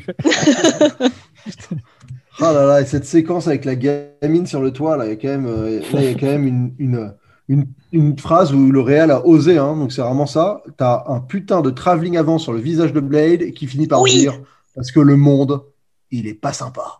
Mais oui, mon moment préféré du film, vraiment, parce qu'avec ce travelling et ce timing, t'as l'impression qu'il va te sortir la plus grande punchline de l'histoire du cinéma. Dit le monde, c'est pas gentil. Cause the world is not nice. Ah ouais. Oh là là. Ah ouais. Il sait parler aux enfants, Blade. Ah non, mais ce travelling, c'est vraiment, mais c'est l'intention de mise en scène. Tu te dis, le mec, il a tout mis dans ce travelling, il part de super loin, il s'approche, timing, pause. Le monde, il est pas cool. Ah, oh putain, mais laisse tomber la catastrophe, quoi. Ça résume tout le film. C'est quelques secondes, c'est vraiment. Ouais. Ah bah c'est ça, c'est vraiment la mise en scène à côté de la plaque qui comprend pas ce qu'il fait, quoi. qui essaye de se débattre avec des effets pour essayer de rendre les choses cool et dynamiques. Alors qu'en fait, ça fait tout l'inverse, c'est juste ridicule et risible. Donc voilà, ce mec écrira The Dark Knight plus tard, ok? Ouais, il était clairement pas seul et heureusement. Quoi. Ça se voit qu'il était pas seul. Non. C'est quoi c'est pas Green Lantern qui l'a fait aussi? Non, il l'a pas fait. J'ai regardé ce qu'il avait fait. David S. Goyer, j'oublie toujours, mais il a surtout fait Man of Steel aussi, quoi. Oui, Man of Steel. Et Batman vs Superman aussi. Quand même. Dark City aussi. Ouais, Dark City. Gotham Knight, il a fait pas mal de jeux aussi, hein, mine de rien. Il a fait beaucoup de jeux vidéo. Ça se voit quand tu vois ce film, hein. Franchement, ça se voit. Il a fait Godzilla, il a fait Constantine. Il a écrit Godzilla? Ouais, il a celui de Gareth Edwards. Celui de Gareth Edwards. Ouais, je sais pas. C'est lui. Ghost Rider 2. Voilà, c'est ça qu'il a fait en super-héros aussi. Voilà. Bon, donc on reparlera de lui bientôt. Ouais, super, on en a pas parlé assez de Goyer. Blade dit quand même une des meilleures scènes du film où il dit t'as 20 secondes et il lui dit 20 et il le tue. Ah ouais, c'est peut-être ce qu'il y a de mieux avec la séquence où il pendent le mec par les pieds pour le faire parler. Ouais. C'est les deux. En fait, le Blade est correct quand il fait son Blade connard, quoi. Ouais, mais quand voilà. il le fait pas. Ouais. À un moment, quand il attrape le bébé, il fait couchikou. Ça m'a fait rire. Donc, il y a quand même quelques petits moments par-ci par-là où Blade, je me dis, il y a encore du potentiel, mais ils font rien avec, quoi. Mais donc cette séquence où ils sont tous dans des poches de sous-vide, là, les humains sous-vide, ça c'est un truc qui était déjà présent dans le premier, mais qui avait été coupé au montage. Et ils l'ont ressorti pour ce. Ça, je trouve que c'est plutôt une bonne idée. Hein. Ouais. Surtout c'est cool. avec l'idée des SDF où c'est plus facile de les faire disparaître et tout, non, ça marche bien ça. Mais c'est très sous-exploité par contre. Ils font rien du tout avec et on n'y retourne plus dans l'usine. Non. On voit même pas les gens être libérés ou quoi. Ah, il meurt. Il meurt. Oui, effectivement. Il meurt, il les débranche. Pour rire sous leur. Ouais, non, c'est dégueulasse. Ouais. Ah bah ouais, être Clodo dans le monde de Blade, tu finis pas, c'est pas le top, quoi. Ouais. Ouais. Bon, c'est pas le top dans notre monde non plus, mais c'est Oui, vrai qu'on n'est pas à ce niveau, on n'est pas encore à ce niveau-là. On n'est pas encore à ce niveau-là. Voilà. Whistler est en vie apparemment. Bah non. Alors, ça c'est pareil. Mais oui, pourquoi? Pourquoi lui? Pourquoi mon gars? Ça ne sert à rien, quoi. Ça n'a aucun putain de sens, quoi. Déjà, il l'a jamais vu. Et en plus, mais pourquoi, quoi? Je tiens à dire que quand on le voit, le premier truc qu'il fait, c'est mettre sa main sur la bouche de Ryan Reynolds. J'ai fait enfin. Non, mais franchement, pourquoi se déguiser en Whistler à ce moment-là? Parce qu'il est censé les connaître, mais ça n'a aucun sens que ça soit lui qui vienne. Bah, surtout, il les bute direct. Enfin, je veux dire, ça ne sert à rien. Ah ouais, ça sert Moi, à rien. j'étais sûr qu'on allait avoir un Whistler vampire et que ça aurait été peut-être le dernier boss ou un peu comme la révélation avec la mère de Blade, tu vois, un truc dans le genre. Ouais, mais ils ont rien fait du tout. Ouais. Mais non, par contre, cette séquence, c'est interminable. Ouais. C'est-à-dire combien de temps elle met avant, au moment de l'attaque de Whistler, jusqu'à la fin de cette séquence. Je crois qu'elle dure. Vas-y, Sofiane, donne-moi une estimation, t'es le roi du temps. Je pense que tu vas tomber juste, vas-y. Combien de temps dure cette attaque de Dracula? Vas-y. 1h17. Ouais, bah écoute, c'est déjà pas mal. Elle dure 10 minutes quand même. De Dracula, d'une meuf qui court dans les couloirs et qui essaie d'éviter Dracula. Bon, 1h10 alors. Ouais. Oh, putain, c'était long, avec sa petite fille et tout, avec l'aveugle. Oh, c'est long. C'est vrai que tout était long. J'ai pas trop compris. En plus, c'est censé la scène de suspense avec la non-voyante. Justement, t'as moyen de faire un truc super intéressant avec ça. Ah ouais. Genre le mec qui est là et en fait, elle le voit pas, mais. Ouais, mais il faut. Enfin, la mise en scène, etc. ne te met jamais dans sa peau à elle. Enfin, tu vois, il y a pas ce petit truc là. Alors qu'il y a de l'idée, mais ça marche pas du tout, quoi. Ah non, ça marche pas. Bah là, je vois encore. T'as un plan par exemple où elle braque Whistler qui est devant lui, qui est devant elle, donc elle le voit pas. Elle se retourne, le mec est pas là. Mais de toute façon, elle est aveugle, donc je veux dire, ça change rien. Et au final, le mec, il est juste et après, il se retrouve à être tout près d'elle et à l'attaquer, quoi. Tu fais, mais quel est l'intérêt de ce truc? Alors justement, une aveugle, ce qui est intéressant, c'est que la présence, elle peut être là et elle s'en rend pas compte. Et là, le mec, tu fais quand même des espèces de jumpscare pourris. C'est peut-être pas qu'elle est aveugle. Ouais, c'est ça. Mais j'espère que le réalisateur le sait, quoi. Par contre, j'avoue que j'avais un peu peur pour la gamine. Je pensais qu'ils allaient nous buter la gamine. Ça, je me suis Ils allaient nous la lancer dans un stand de hot dog. Ouais, je pense qu'ils n'allaient pas faire une petite récidive. Mais franchement, j'aurais pas trouvé ça cool, quoi. Alors, tu pas une gamine dans un film comme ça. Le film, il est trop pourri pour s'autoriser à tuer un enfant, quoi. Ouais, il faut, quand un film est bien, au moins, là, tu peux tuer autant d'enfants que tu veux. Voilà. Là, je veux dire, les chiens et les enfants, on les tue dans les bons films, pas dans les mauvais, quoi. Et Dracula, donc, il tue toute l'équipe. Et moi, j'étais sûr qu'il l'a transformée en vampire, elle, tu vois. L'aveugle? Ouais. Bah ouais, elle n'aurait pas servi à grand-chose, mais... Il y a un chien vampire, par contre. Il y a des chiens vampires. Ah bah ça, c'est l'époque Resident Evil, un peu. Hein, parce que ils ressemblent tous à... Ils ont un peu tous la gueule du Predator, tu sais, quand il enlève son masque. Ouais, c'est vrai. Ouais, Leur truc, là, c'est un peu dans le même genre. Ouais. Et est-ce que vous trouvez que c'est intéressant d'avoir des chiens vampires? Parce que j'en ai parlé dans un épisode, j'ai parlé de chats vampires dans un des épisodes, et les gens vous m'avez un peu genre ignoré. Et maintenant, il y a des chiens vampires, ok? Donc j'avais raison. Il doit y avoir des chats vampires aussi. Et, franchement, les chats oiseaux vampires me font plus flipper que les chiens vampires, quoi. Je trouve qu'un chien vampire, surtout les chiens qu'ils ont là, ils ont un corgi là. Les deux qui font équipe. Non, il a des gros chiens aussi. Il a aussi des espèces de Doberman, vampire. Ouais. Il y a des molosses là après. Ouais. Mais surtout dans ce film, le chien vampire, la réaction de Ryan Reynolds est tellement abusée. Genre en mode, ils expliquent le truc, il dit mais c'est quoi cette merde? Il réagit tellement, genre comme s'il avait vu le truc le plus flippant de sa planète. Alors que bah mec, tu connais les vampires quoi. Ouais, mais c'est un chien avec une tête de prédateur, mec. Ouais, c'est vrai que c'est un chien vampire. En plus, c'est un tout petit chien en plus, tu vois. Si c'était un gros chien encore, tu te dis bon, d'accord. Mais ils ont gardé un peu le design du 2 en fait, hein, avec cette bouche qui s'ouvre le bas et tout. Ouais. C'est ça. Le design, il reste sur le putain de chien de corgi là. Oh, putain. Si c'est pas un manque de respect. C'est clair. C'est pas un corgi, c'est un poméré. Comment on dit Poméranienne. Ouais, j'arrive jamais à le dire. D'accord, non, mais si en plus on se met à connaître les races de chiens, vous pouvez changer d'intervenant là. S'il faut connaître les règles de chiens pour parler de films, alors là, les races de chiens, non, je vous les laisse. Et Parker Posey le menace en lui disant qu'elle va le retransformer en vampire et faire bouffer la gamine. Ce qui est pas mal, hein. C'est une bonne façon de mettre la pression à quelqu'un. Mais encore une fois, c'est tellement long et chiant que... Bah, surtout, il y a cette phrase When the fuck did you see my dick, quoi, tu vois, alors, et puis ça arrête pas. 5 minutes de blague de bite et de blague de paix. Enfin, il y a quand même cette phrase de Ryan Reynolds qui dit j'ai mangé de l'ail et j'ai pété. Ah oui. Non, il y a vraiment ça. Ah oui, c'est long. Ah là là, c'est gênant. Ouais. C'est super long, ça n'arrête pas. J'avais envie de traverser l'écran et de l'étrangler moi-même, tu vois. Ah ouais, mais surtout, putain, mais butez-le, quoi. Butez-le. Vous avez et nous, on l'a laissé tout faire, là. On lui a dit, tiens, Deadpool, tiens, amuse-toi, vas-y. On lui ouvre toutes les portes maintenant à cette merde, là. Excusez-moi, je m'emporte. Non, mais moi, j'étais quand même hyper gênée pour lui. C'est vraiment le genre de film, tu te caches les yeux pour les acteurs, t'as vraiment honte pour eux, quoi. Ouais, c'est la teubon, ouais. Franchement, c'est grave la teubon. Donc Jessica Biel s'entraîne au tir à l'arc pendant au moins 5-10 minutes, là on est d'accord hein. Oh ouais, là, je pense que t'es bien, ouais. C'est très très long. Et c'est là où elle a défoncé une caméra. Donc, et dans le Blu-ray, malheureusement, j'ai pas eu le temps d'écouter les commentaires audio. Quel dommage. Comment ça, Zoltan? Tu nous trahis. Ah, mais putain, si j'avais pu, franchement, je me serais délecté de ces commentaires audio d'un réalisateur qui doit parler devant cette merde et te justifier les trucs. Ça doit être tellement agréable. Enfin, c'est vraiment tout ce que. Non, mais en vrai, c'est tout ce que je recherche, un commentaire audio, un truc comme ça. Donc, je l'écouterai a posteriori quand j'aurai le temps. Et potentiellement, dans un autre épisode, je vous ferai rapidement un petit retour. Parce que franchement, je pense que ça vaut son pesant. Moi, ça me dérangerait pas si on parle plus jamais de Blade.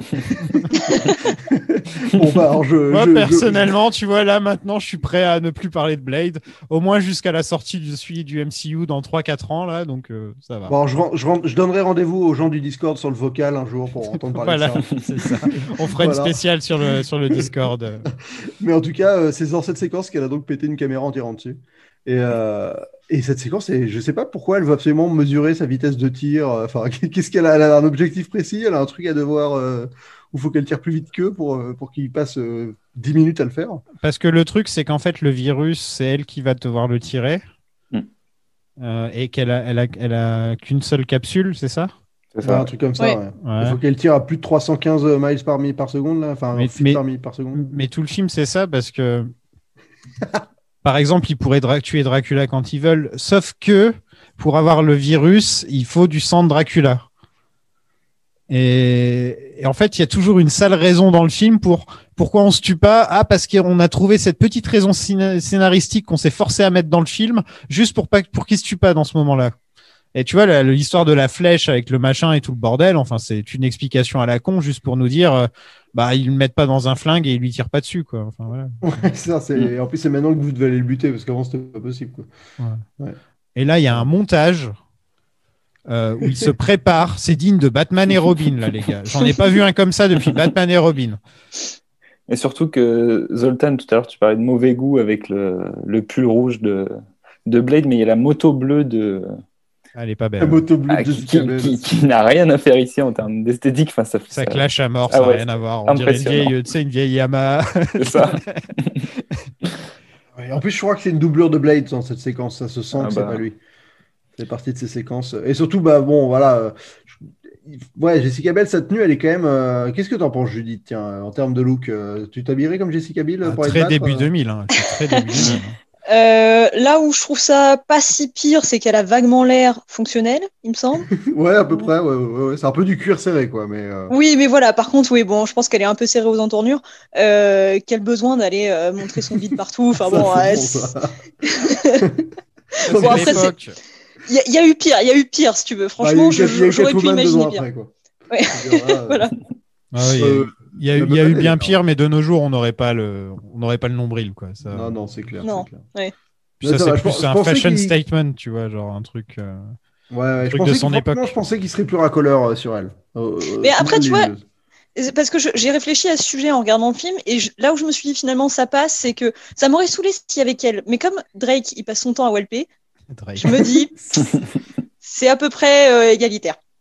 Ouais, même je pense que Drake et Ryan la Reynolds parité, comme compensent on l'aime. largement le peu de Ouais. ventre qu'on voit de Jessica Biel. Oui, c'est vrai parce que les deux c'est sont quand limite, même à oui, c'est poil pire pour lui. tout le film, quoi.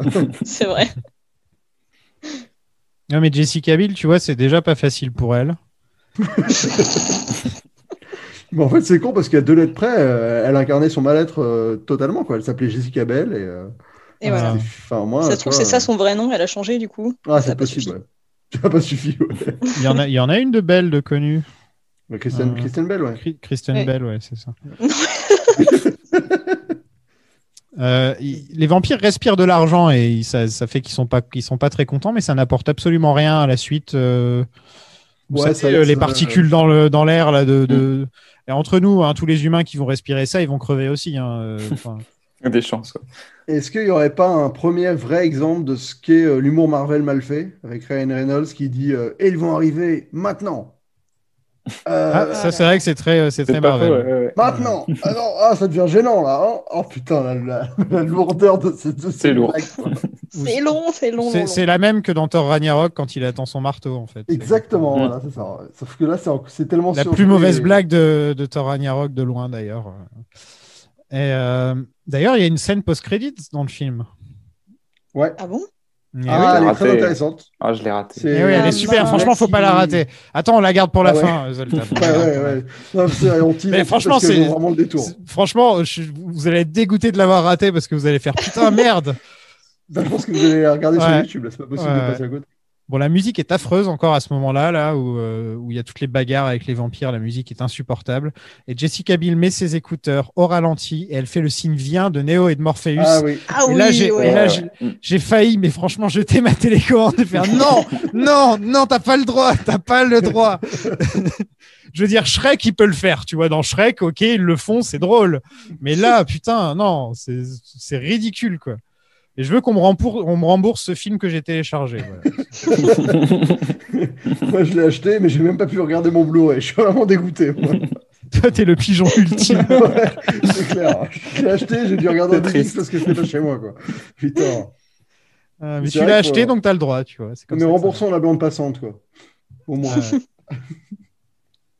Et les combats me donnent très mal à la tête. Ah ouais, mais ça, Pas le enfin, seul, je veux dire, hein. ils sont mous du genou, ils ont aucun. C'est nul, quoi. C'est nul. Tu vois, dans le 2, ils étaient pas mal, les combats, quand même. Ouais, bah non, mais Del En Toro. comparaison, il y a était quand même une différence. Judith, Ah oui. non, tu vois pas. Est-ce que tu vois une différence entre le 2 et le 3 au niveau des combats?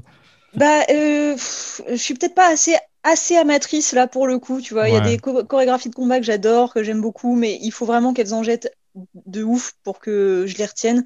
Là, pour moi, c'est pas fou comme différence. Mais Tiens. bon, ouais, j'y ai pas prêté une attention toute particulière. Tour de table, c'est quoi votre meilleur combat chorégraphié, meilleur combat comme ça là Ah bah c'est les Kingsman. Pour moi, c'est grave les Kingsman. Ah, ils Ok. sont bien, les Kingsman, ouais. Mm. Ouais. Mais C'est vrai même qu'ils qui sont casse, très bien faits, ouais. Matthew Vaughn, il fait À ce, genre niveau- le à ce combat de- niveau-là, il y a vraiment rien à lui reprocher à ce niveau-là. Ouais. Ah non, c'est clair, je veux dire, mais... non, mais parce que même qui casse de Matthew Vaughn, Ouais. le combat avec Hit Girl, il est extraordinaire, ça, il n'y a rien à dire. Ouais. Ouais.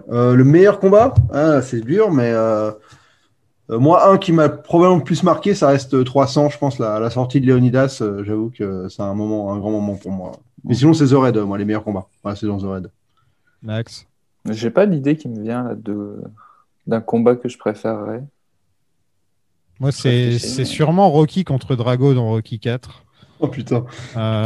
Quand tu vois, ils se mettent des droites pendant à peu près 15 rounds non-stop et il y a du sang partout et tu te dis, ils vont bien finir par tomber, mais non. Et il y a rien à part des mecs qui se mettent des droites, c'est tout ce qu'il y a. En plus, ils ont même pas de garde, il n'y a pas de Il corée. y a rien du tout, il y a rien du tout. C'est juste des pains dans la tronche. Et tu vois bien qu'ils sont à 1 mètre l'un de l'autre, les pains aussi. Tu vois bien qu'il n'y a aucun contact avec le visage. Non, plus sérieusement, je sais pas, Neo contre Morpheus.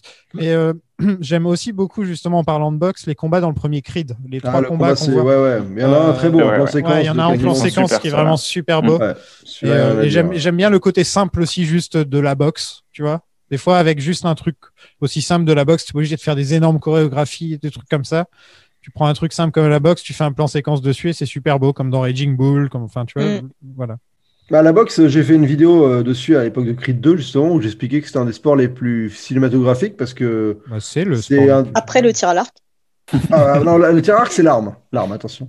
Okay. Mais non, parce qu'en fait, il y a vraiment un côté dans la boxe où c'est rare un sport de combat où les acteurs peuvent le faire tout en étant crédibles, quoi.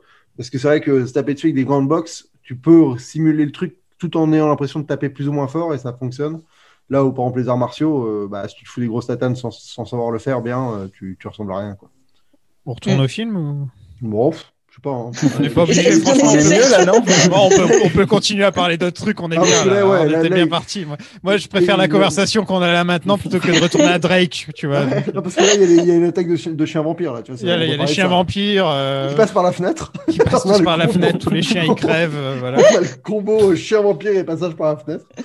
Ouais, donc les chiens qui crèvent, tu disais qu'un film n'a pas le droit de tuer un enfant et de tuer des chiens. Bah voilà.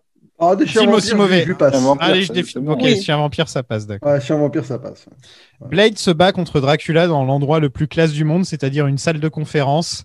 Quand on s'est dit où est-ce qu'on va faire le dernier combat de notre grande trilogie, pourquoi pas dans une salle de conférence? C'est vraiment ridicule, quoi. Non, mais putain, mais déjà, Dracula, il a une putain de bras médiéval avec une tunique rouge en cuir. Enfin, c'est golden. Ça t'a pas plu, c'est bizarre, ça. Non, là, vraiment. Tu vois, pourtant, je suis fan de Soul Calibur. Hein. Ah, mais c'est ça fait tellement penser à ça, c'est exactement ça. C'est lent, mais c'est tellement laid, quoi. Allez, Blade dans Soul Calibur, ce serait super cool, par contre. Ah ouais, mais je crois qu'il est dans le Mortal Kombat ou une connerie comme ça. Ah ouais, c'est un il y a des chances, ouais. Donc il devrait être dans Marvel vs Capcom, quoi. Il aurait pu. Ah putain, il y a ce combat aussi entre le catcheur et Ryan Reynolds, parce que le vampire, c'est un catcheur. Hein. C'est Triple H, ouais. C'est très connu. Triple H. Ouais, c'est Triple H. Mais ce combat est tellement mou. Tu sens le combat de catch, quoi. Tu sais, ce combat. Pardon. Ah, c'est mollasson un peu, ouais. Ah ouais, non, tu sens ce combat, ouais, où le gars, il fait semblant de prendre des coups, il fait semblant d'en mettre. C'est tout nul, quoi. Alors après, je dis rien contre le catch, hein, moi je trouve ça hyper sympa, mais c'est vrai qu'au cinéma, vu que c'est pas filmé pareil, les réactions de catcheur du gars, ça passe pas, quoi. Enfin, t'as ce côté où quand le mec prend un coup, il fait ces espèces de petits mouvements de catch où tu repars en arrière et tu t'es genre sonné pendant quelques secondes pour laisser le temps au gars de se repositionner. Ça a l'air débile et en ciné, ça fonctionne pas du tout, quoi. Est-ce que quand il tape quelqu'un, il tape aussi avec son pied pour faire du bruit? Bah, pas loin. Hein. Franchement, ça a déconstruit à ça regarder, mais je pense que ouais, il y a moyen, ouais. Dracula est dégueulasse, hein, là en mode. C'est pas beau. Ouais. J'ai même pas de mots. Il y a rien qui me vient en tête là, tu vois. Il est juste moche, quoi. Ouais. Quand il se transforme, tu veux dire? Oui. Ouais, alors déjà moi, tout le long du combat, la première moitié du combat, je me disais mais déjà pourquoi il se transforme pas direct dans sa forme la pire là, fin de monstre. Après je me dis ok, c'est pour qu'il puisse avoir son petit décolleté sur les pectoraux. Et après quand il se transforme enfin, je me dis ah bah ça y est. Et en plus c'est dégueulasse. C'est un bon résumé. T'en penses quoi, Max, toi? Bah, honnêtement, qu'est-ce que j'ai noté? Subtilité sur 1000 avec le sang en 3... Non, avec le sang en 3D à la fin de cette scène, ça m'a achevé. Ah ouais. Est-ce que vous pensez que son armure qu'il a à un moment, c'est justement comme je viens juste de voir le Dracula de Coppola et Dracula il a une armure tout rouge? Non. Et je me suis dit, est-ce que c'est inspiré de ça? Je suis pas certain.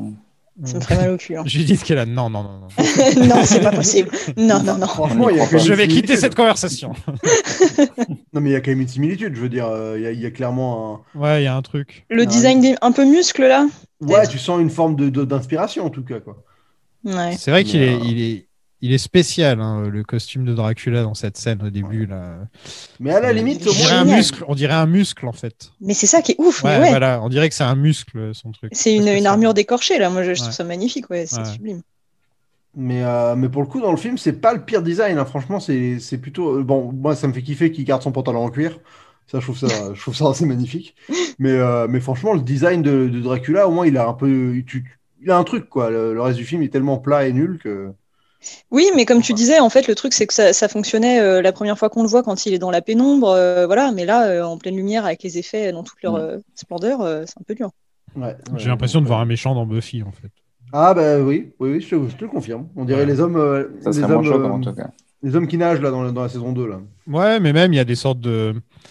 Il y a des Ouais, il y a sortes des démons qui de ressemblent à ça, ouais. démons tout rouges avec qui ressemblent vraiment à des démons et qui portent des costumes et ils ont à peu près le même genre de gueule. Quoi. Ouais. Ouais, c'est clair. Ouais.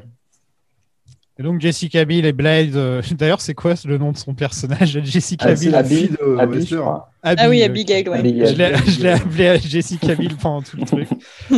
C'est comme Hannibal. Ryan on l'a appelé- Reynolds. Voilà, c'est ça. Quoi. Et donc Jessica Biel et Blade tuent Dracula avec le virus. Et Blade est désigné futur de la race vampire par Dracula. Oui. Là, on pense qu'il est mort ou on est. C'est ça le truc. On est dans le doute parce que l'aveugle qui est décédé avait dit que le virus pouvait aussi l'affecter, qu'on ne savait pas. Donc, Voilà. c'est là qu'il y a un suspense, quoi. Et là, c'est là qu'on va avoir une grande différence au niveau des versions. Mm. C'est que moi, j'ai une fin, je vais vous la dire tout de suite, avec une voix off de Ryan Reynolds. Ah, ben nous aussi. Hein. Mais c'est pas la même, il y en a. Ouais. Blade qui part en moto. Et on a laissé le corps de Dracula à la morgue qui était transformé en Blade. Et en fait, d'accord. Ah ouais, non, mais rien à voir. voilà. Rien à Alors voir, que dans la version Unrated, c'est Blade qui est donc quand ils vont faire une autopsie sur Blade. Bah, parce que Blade est genre mort en se battant contre Voilà. Dracula. C'est ça. Et là, ils font un plan sur lui et il y a ses yeux qui s'ouvrent. Et les yeux, en l'occurrence, ce sont des yeux en CGI qui sont un des trucs les plus affreux au monde. Judith, je t'invite un jour à rechercher Blade. Je suis en train d'ouvrir Voilà. YouTube. Je sais pas si c'est trouvable sur YouTube. Si, c'est trouvable. Si, Ok. ouais. Cherche peut-être Ending Unrated ou un truc, enfin, tu vois. Et en gros, ouais, donc t'as parce que Wesley Snipes refusait d'ouvrir D'ouvrir ses les yeux. yeux. Quoi. Voilà. Et D'ouvrir donc les après, yeux. c'est une doublure qui se frite dans le reste de la séquence. Et... Ça se voit d'ailleurs. Ouais, ça se voit, tu le vois jamais de face. et les yeux en CGI, ils sont vraiment, vraiment, vraiment très Ah moches. ouais, ils sont super laids. Ouais. Et donc, Putain, moi, ils quand sont- le film est passé, que ça s'est fini et qu'il n'y avait pas ça dans ma version, je fais, bah merde. Ça fait 10 ans que j'entends parler des yeux en CGI de Wesley Snipes et tout. Et donc, j'ai commencé à rechercher. C'est là que j'ai découvert. Et c'est ce qu'il y avait une version rated. Et genre, c'est vraiment étrange. C'est vraiment étrange qu'ils ont décidé de faire une director's cut et de mettre ça dedans à la fin, quoi. Ouais, mais après, t'as une doublure de Blade en caleçon qui se frite. C'est tellement drôle, quoi. Non, mais...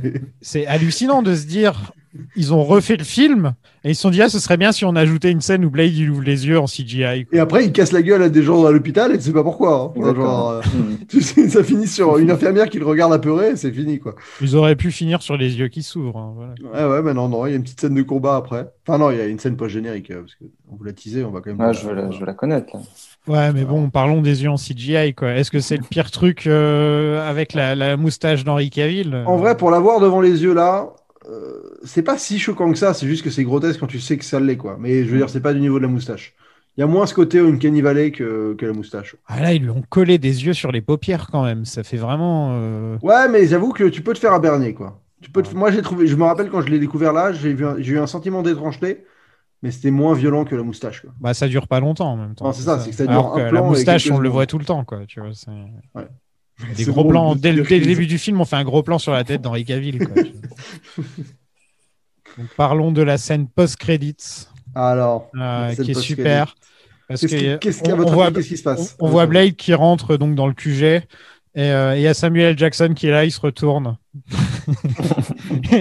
et il dit je suis là, je suis venu pour te parler de la Marvel Initiative. Et donc Wesley Snipes nous rejoint tout de suite dans le Zoom. Salut Wesley.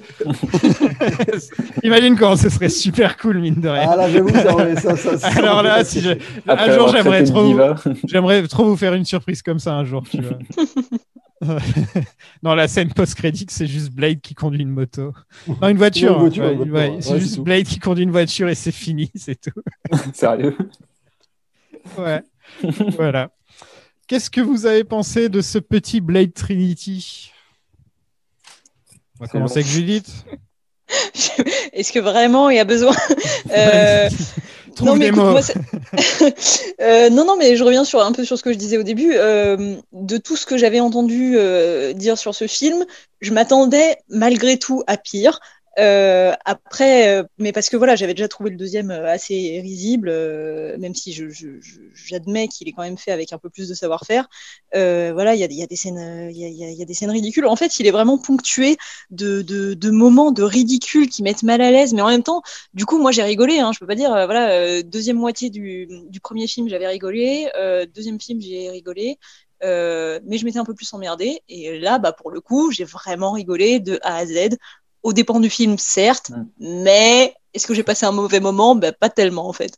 C'est un bon nanar. Ouais, je suis d'accord avec toi. Là, on passe vraiment dans le nanar. Ouais. Là, on est vraiment dans le nanar. C'est ce qu'il y a sauve rien un qui petit va, peu, quoi. quoi. Ouais, ça le sauve, hein, franchement, c'est ça. Hein. Ouais, ouais. C'est... Parce que c'est vraiment le Blade de trop, quoi. Parce qu'on en a fait des navets. On se plaignait par exemple de Suicide Squad, on disait que c'était même pas un nanar parce qu'on n'arrive même pas à rigoler trop en le regardant. Alors que là, juste le fait d'avoir envie de jeter des trucs à ta télé dès que tu vois Ryan Reynolds, ça ajoute un truc au film, quoi. Ouais, de compter les mecs qui exploit passent par la encore. fenêtre. Non, mais enfin, Ouais, franchement, il y voilà. a beaucoup de choses, quoi. Il y a des trucs à faire dans le film, quoi. Enfin, moi, je vous Ouais. dis, je vais poster sur le Discord et sur Twitter un peu le moment où Blade crie, par exemple. C'est un grand moment nanardesque. Enfin, je veux dire, c'est grandiose, quoi. Franchement, ça vaut son petit pesant de cacahuètes. Max, t'en as pensé quoi? Bah, ce que je disais, hein, c'est vraiment celui de trop. En plus, c'est dommage. Tu sens que Snipes, il est plus du tout impliqué dans son personnage. C'est ce que tu racontais sur tout les coulisses du film, quoi. Enfin, ça attriste un petit peu, mais après, ouais, on est au bout du machin, quoi. Et ça, ouais, c'est un peu marrant sur certaines scènes quand tu vois que tu te marres quand Blade est en train de pleurer parce que son mentor est mort et au final, C'est vrai, putain. voilà, Tu t'en te es là, marres, quoi. À ce C'est moment-là, ça. tu te marres. C'est pas vraiment ce qui est voulu à la base, quoi. Il aurait déjà dû mourir il y a 2 films, le gars. Donc, Oui, sachant que c'est le ça nous personnage fait le plus plus rien, incompréhensible quoi. de la saga. Ça fait de la plus rien, au trilogie. final. Donc voilà, ouais. Le film de trop. Et toi, Zoltan? Ouais, c'est le pire film de super-héros que j'ai vu depuis très très longtemps. Là, pour moi, c'est plus nul que Catwoman, c'est plus nul que quasiment tout. Là, je le mets peut-être avant-dernier avec Green Lantern que je trouve juste chiant. Et donc, encore une fois, c'est Plus nul que Catwoman. Ah ouais, là, je trouve que c'est le niveau au-dessus Enfin, c'est vraiment, vraiment... Ouais, Catwoman, c'était vraiment de la merde. Et Mais le dernier 4 Fantastiques de Josh Trank. Bah, et pareil, juste un peu chiant. Là, il y a tout qui va. Là, c'est ça qui est génial, c'est qu'il est nul, il est con, les persos sont pas là. Enfin, je veux dire, tu fais un film avec Blade et Blade, tu sais même pas ce qu'il fout là dans le film.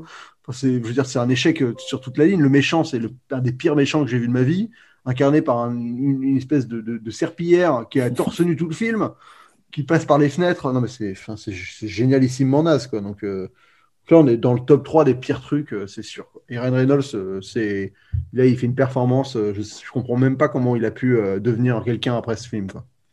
Après ce film, il a fait Origins Wolverine, où il était aussi affreux. Il a continué à avoir une Puis carrière. après ce film, il a fait Green Lantern, où il était aussi affreux. Et un jour, on lui a dit il y a un personnage qui est aussi affreux que toi, pourquoi tu le jouerais pas? Et voilà, c'est ça sa carrière. Alors que tu l'avais déjà joué avant, mais que tu l'avais pas compris. Ouais, mais là, on peut vraiment y aller vraiment comme tu l'aimes, quoi. Faire des blagues de cul à longueur de temps avec des démembrements partout. Voilà, tu te feras plaisir, mec. Et au final, ça a marché techniquement.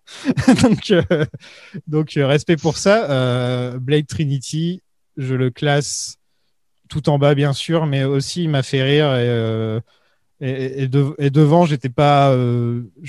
Je me suis fait chier, mais en même temps, ça me faisait rire de me faire chier parce que il y avait des moments qui duraient longtemps, mais je fais putain, vas-y, dure encore plus longtemps pour voir. J'étais là, genre, je voulais voir jusqu'où le film allait pousser certains trucs. C'est exactement le mood du film. Ouais. Et donc, j'ai quand même bien aimé. Je pense que des trois Blades, c'est celui devant lequel j'ai pris le plus de plaisir à le regarder parce que c'était plus marrant à décrypter plutôt que, tu vois, scène par scène, etc. C'était très drôle de le faire comme ça parce que toutes les scènes sont achetées. Il y a pas une scène qui est au-dessus des autres. Et donc, pendant tout le film, j'étais en train de noter là et je fais, mais c'est hallucinant. À chaque scène, je vais avoir des trucs à dire, quoi. Ah ouais, non, mais c'est ça. C'est un plaisir. On n'en a pas souvent des vrais nanars comme celui-ci. Hein. Moi, franchement, je l'avais jamais vu. Je l'avais vu que la fin, en fait. Et j'avais pas le souvenir que c'était à ce point-là un gros nanar, quoi. Et c'est génial. Je pense que c'est avec Catwoman les deux plus gros nanars qu'on a fait. Ouais, je pense. Et avec Catwoman, c'est un des épisodes où on s'est le plus marré aussi. Hein. C'est vrai. Tu vois, c'était un épisode sur un film de merde, mais on s'est vachement bien marré quand on en a parlé. Donc voilà, ils gardent quand même une petite place dans mon cœur, ces films de merde, parce qu'on rigole bien devant. Et autre question, qu'est-ce que vous avez pensé de la trilogie Blade maintenant qu'elle est finie? C'est intéressant de la redécouvrir en tout cas quand même, parce que les souvenirs étaient vagues. Hein. Ah, moi aussi. Ouais, Judith, toi qui les as découverts. Ouais, bah écoute, finalement, j'avais envie de dire, oui, c'est un peu ce à quoi je m'attendais. Je veux dire, je comprends mieux pourquoi je m'étais pas jeté dessus. Enfin, je veux dire, c'était ce que je craignais, on va dire. Après, voilà, effectivement, c'était sympa d'avoir quand même l'occasion une raison de les regarder parce que, bah oui, j'ai passé un bon moment. Après, c'est pas ma cam, voilà, parce que j'ai rarement la motivation de regarder des films, surtout 3. En sachant pertinemment qu'ils vont pas me plaire, qu'ils vont être mauvais, voilà. Mais en fait, quand t'es devant, bah tu rigoles bien. Donc bon, voilà, c'est pour se marrer entre potes, le regarder entre potes et se marrer, quoi. C'est vraiment que ça. Bienvenue dans ma vie où des fois je fais je vais regarder 5 films que je vais pas aimer. Moi, je trouve que le 1 était vraiment une belle surprise à redécouvrir.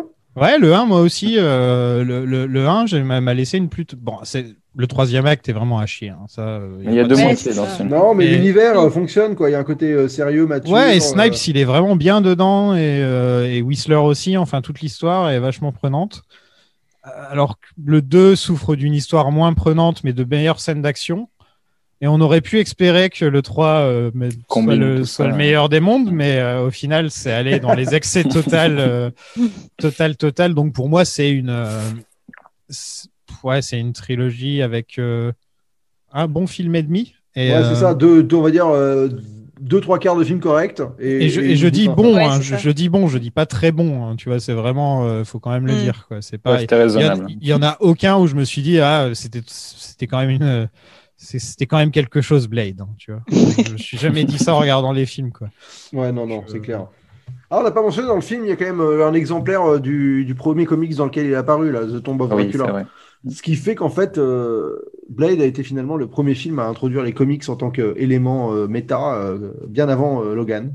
Mais j'ai été surpris parce que vous dites qu'il y a une scène post-générique. En plus, je crois que c'est le premier film où il y a le logo Marvel comme ça. Ouais, c'est le premier film où il y a le logo Marvel, ouais, exactement. Ouais, putain, décidément. C'était marrant parce que c'est la fin d'un monde qui finalement a lancé un autre monde.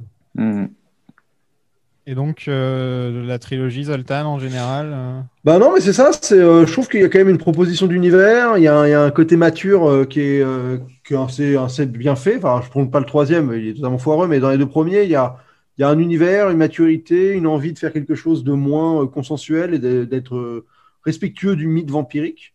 Après, c'est des films à banco. Moi, j'aime beaucoup le deuxième, qui est une bonne série B, que je trouve assez bien faite et cool. Et le premier m'a vraiment surpris, surtout dans encore une fois, dans le traitement de son origin story et de son univers, ça m'a bien plu. Je ne les reverrai pas avant un bon bout de temps, mais les redécouvrir 20 ans après, c'était vraiment plutôt une bonne surprise. Surtout qu'enchaîner les 3 aussi rapidement, t'as ta dose. Hein.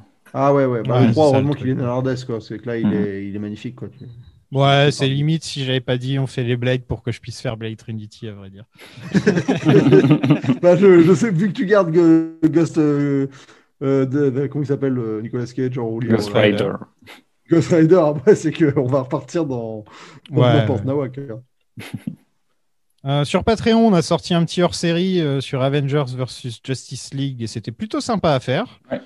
On s'est bien marré. Donc, si ça vous dit, rejoignez-nous. Dans le prochain hors-série, on vous parlera d'un film de comics un peu différent, puisqu'on va parler de The Mask avec Jim Carrey.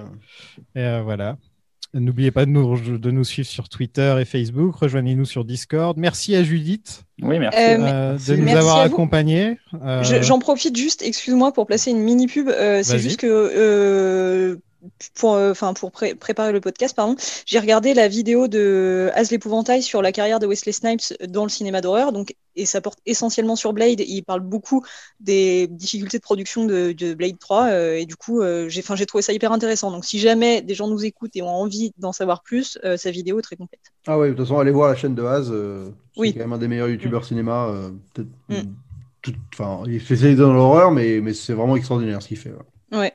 Et allez suivre La Demoiselle d'horreur aussi. Aussi, t'as sorti une vidéo sur un film de vampire aussi, Judith. Oui, tout à fait, mais en plus je fais des parallèles avec le super-héroïsme, donc voilà, alors c'est dans un tout autre esprit, complètement, mais c'est vrai que c'est marrant, c'est un peu deux extrémités, en fait, la Blade et le film dont je parle, ça n'a rien à voir, et pourtant il y a des thèmes assez voisins, donc c'est marrant.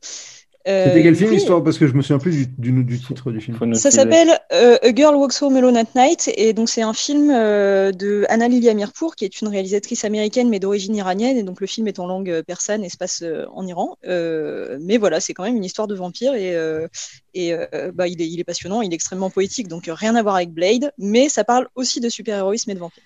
Quoi, c'était pas poétique, Blade Trinity? Peut-être qu'on a raté. C'est une forme de poésie. Le Dracula, il était tellement romantique. Ouais, c'est ça. Peut-être les gens qui passaient à travers les vitres, il y avait un sens poétique derrière. Je n'ai pas vu. Est-ce que Ghost Rider, c'est un film d'horreur? Je crois pas. Alors, je l'ai pas vu pour les mêmes raisons que Blade. Non, parce que j'étais en train de dire, Judith, tu veux venir pour Ghost Rider? Ah, mais moi, je veux bien. Faut que je le vois avant, mais... Non, je réfléchis. Comme toi, je réfléchis, c'est un crâne enflammé qui tue des gens, donc techniquement, c'est un film d'horreur. Voilà. La semaine prochaine, on va vous parler de Wonder Woman 84. Si le cinéma réouvre, parce que... Si les cinémas réouvrent. Et s'ils réouvrent pas, on en parlera quand HBO Max, ils le mettront en ligne. Voilà, exactement. Quand Warner aura décidé d'arrêter de tuer le cinéma, peut-être on retournera au cinéma. Dans 5 ans, voilà. Oh, l'enfer. Non, mais Wonder Woman, il y a de bonnes chances qu'il sorte quand même, là, non? Bah, si les cinémas réouvrent. Si les cinémas réouvrent, c'est juste... Ouais. Bon, après, on pourra le voir en téléchargé illégal. Ça, c'est sûr qu'à partir du 20... Je crois que c'est quoi aux États-Unis? Sur le 22, un truc comme ça? Donc ça, à partir du moment où les États-Unis, on pourra le trouver sur le net, ça c'est sûr. Mais je veux dire, aller le voir en payant notre place normalement pour voir un film au cinéma comme on avait l'habitude, et c'est en fonction des chiffres du Covid. Parce que là, cette année... au niveau des films qu'on a vus qui venaient de sortir, il y avait quoi? Les Nouveaux Mutants. Les Nouveaux Mutants, Birds of Prey. C'est tout. Far From Home. New Mutants, Far From... non, Far From Home, non, c'était l'année dernière. Okay. Ouais. Non, il y a eu que... on en a vu que 2. Il y en a eu que 2. En tout cas, on va essayer de tous être là pour Wonder Woman 84 parce que ça devrait être sympa. Ouais. Et sinon, si on fait pas ça, si les cinémas ne sont pas rouverts, on vous parlera de Ghost Rider avec Nicolas Cage. On va faire les 2 Ghost Rider. Voilà. À la prochaine, tout le monde. Salut. Ciao. Salut, merci.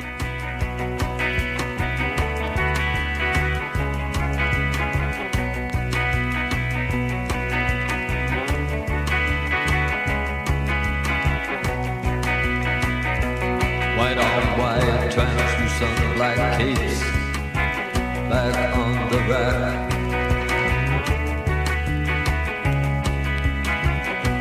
Bela Lugos is dead, the bats have left the bell tower, the victims have been bled, red velvet lines, the black box. Bela Lugos is dead.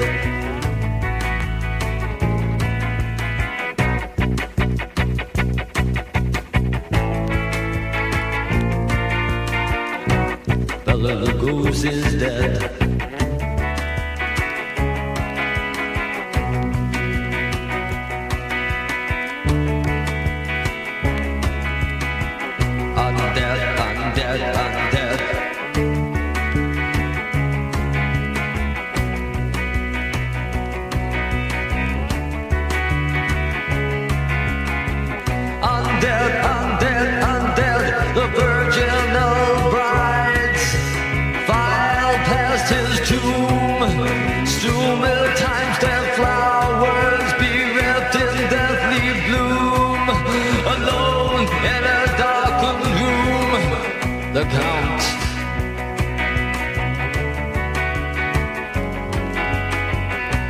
Bela Lugos is dead.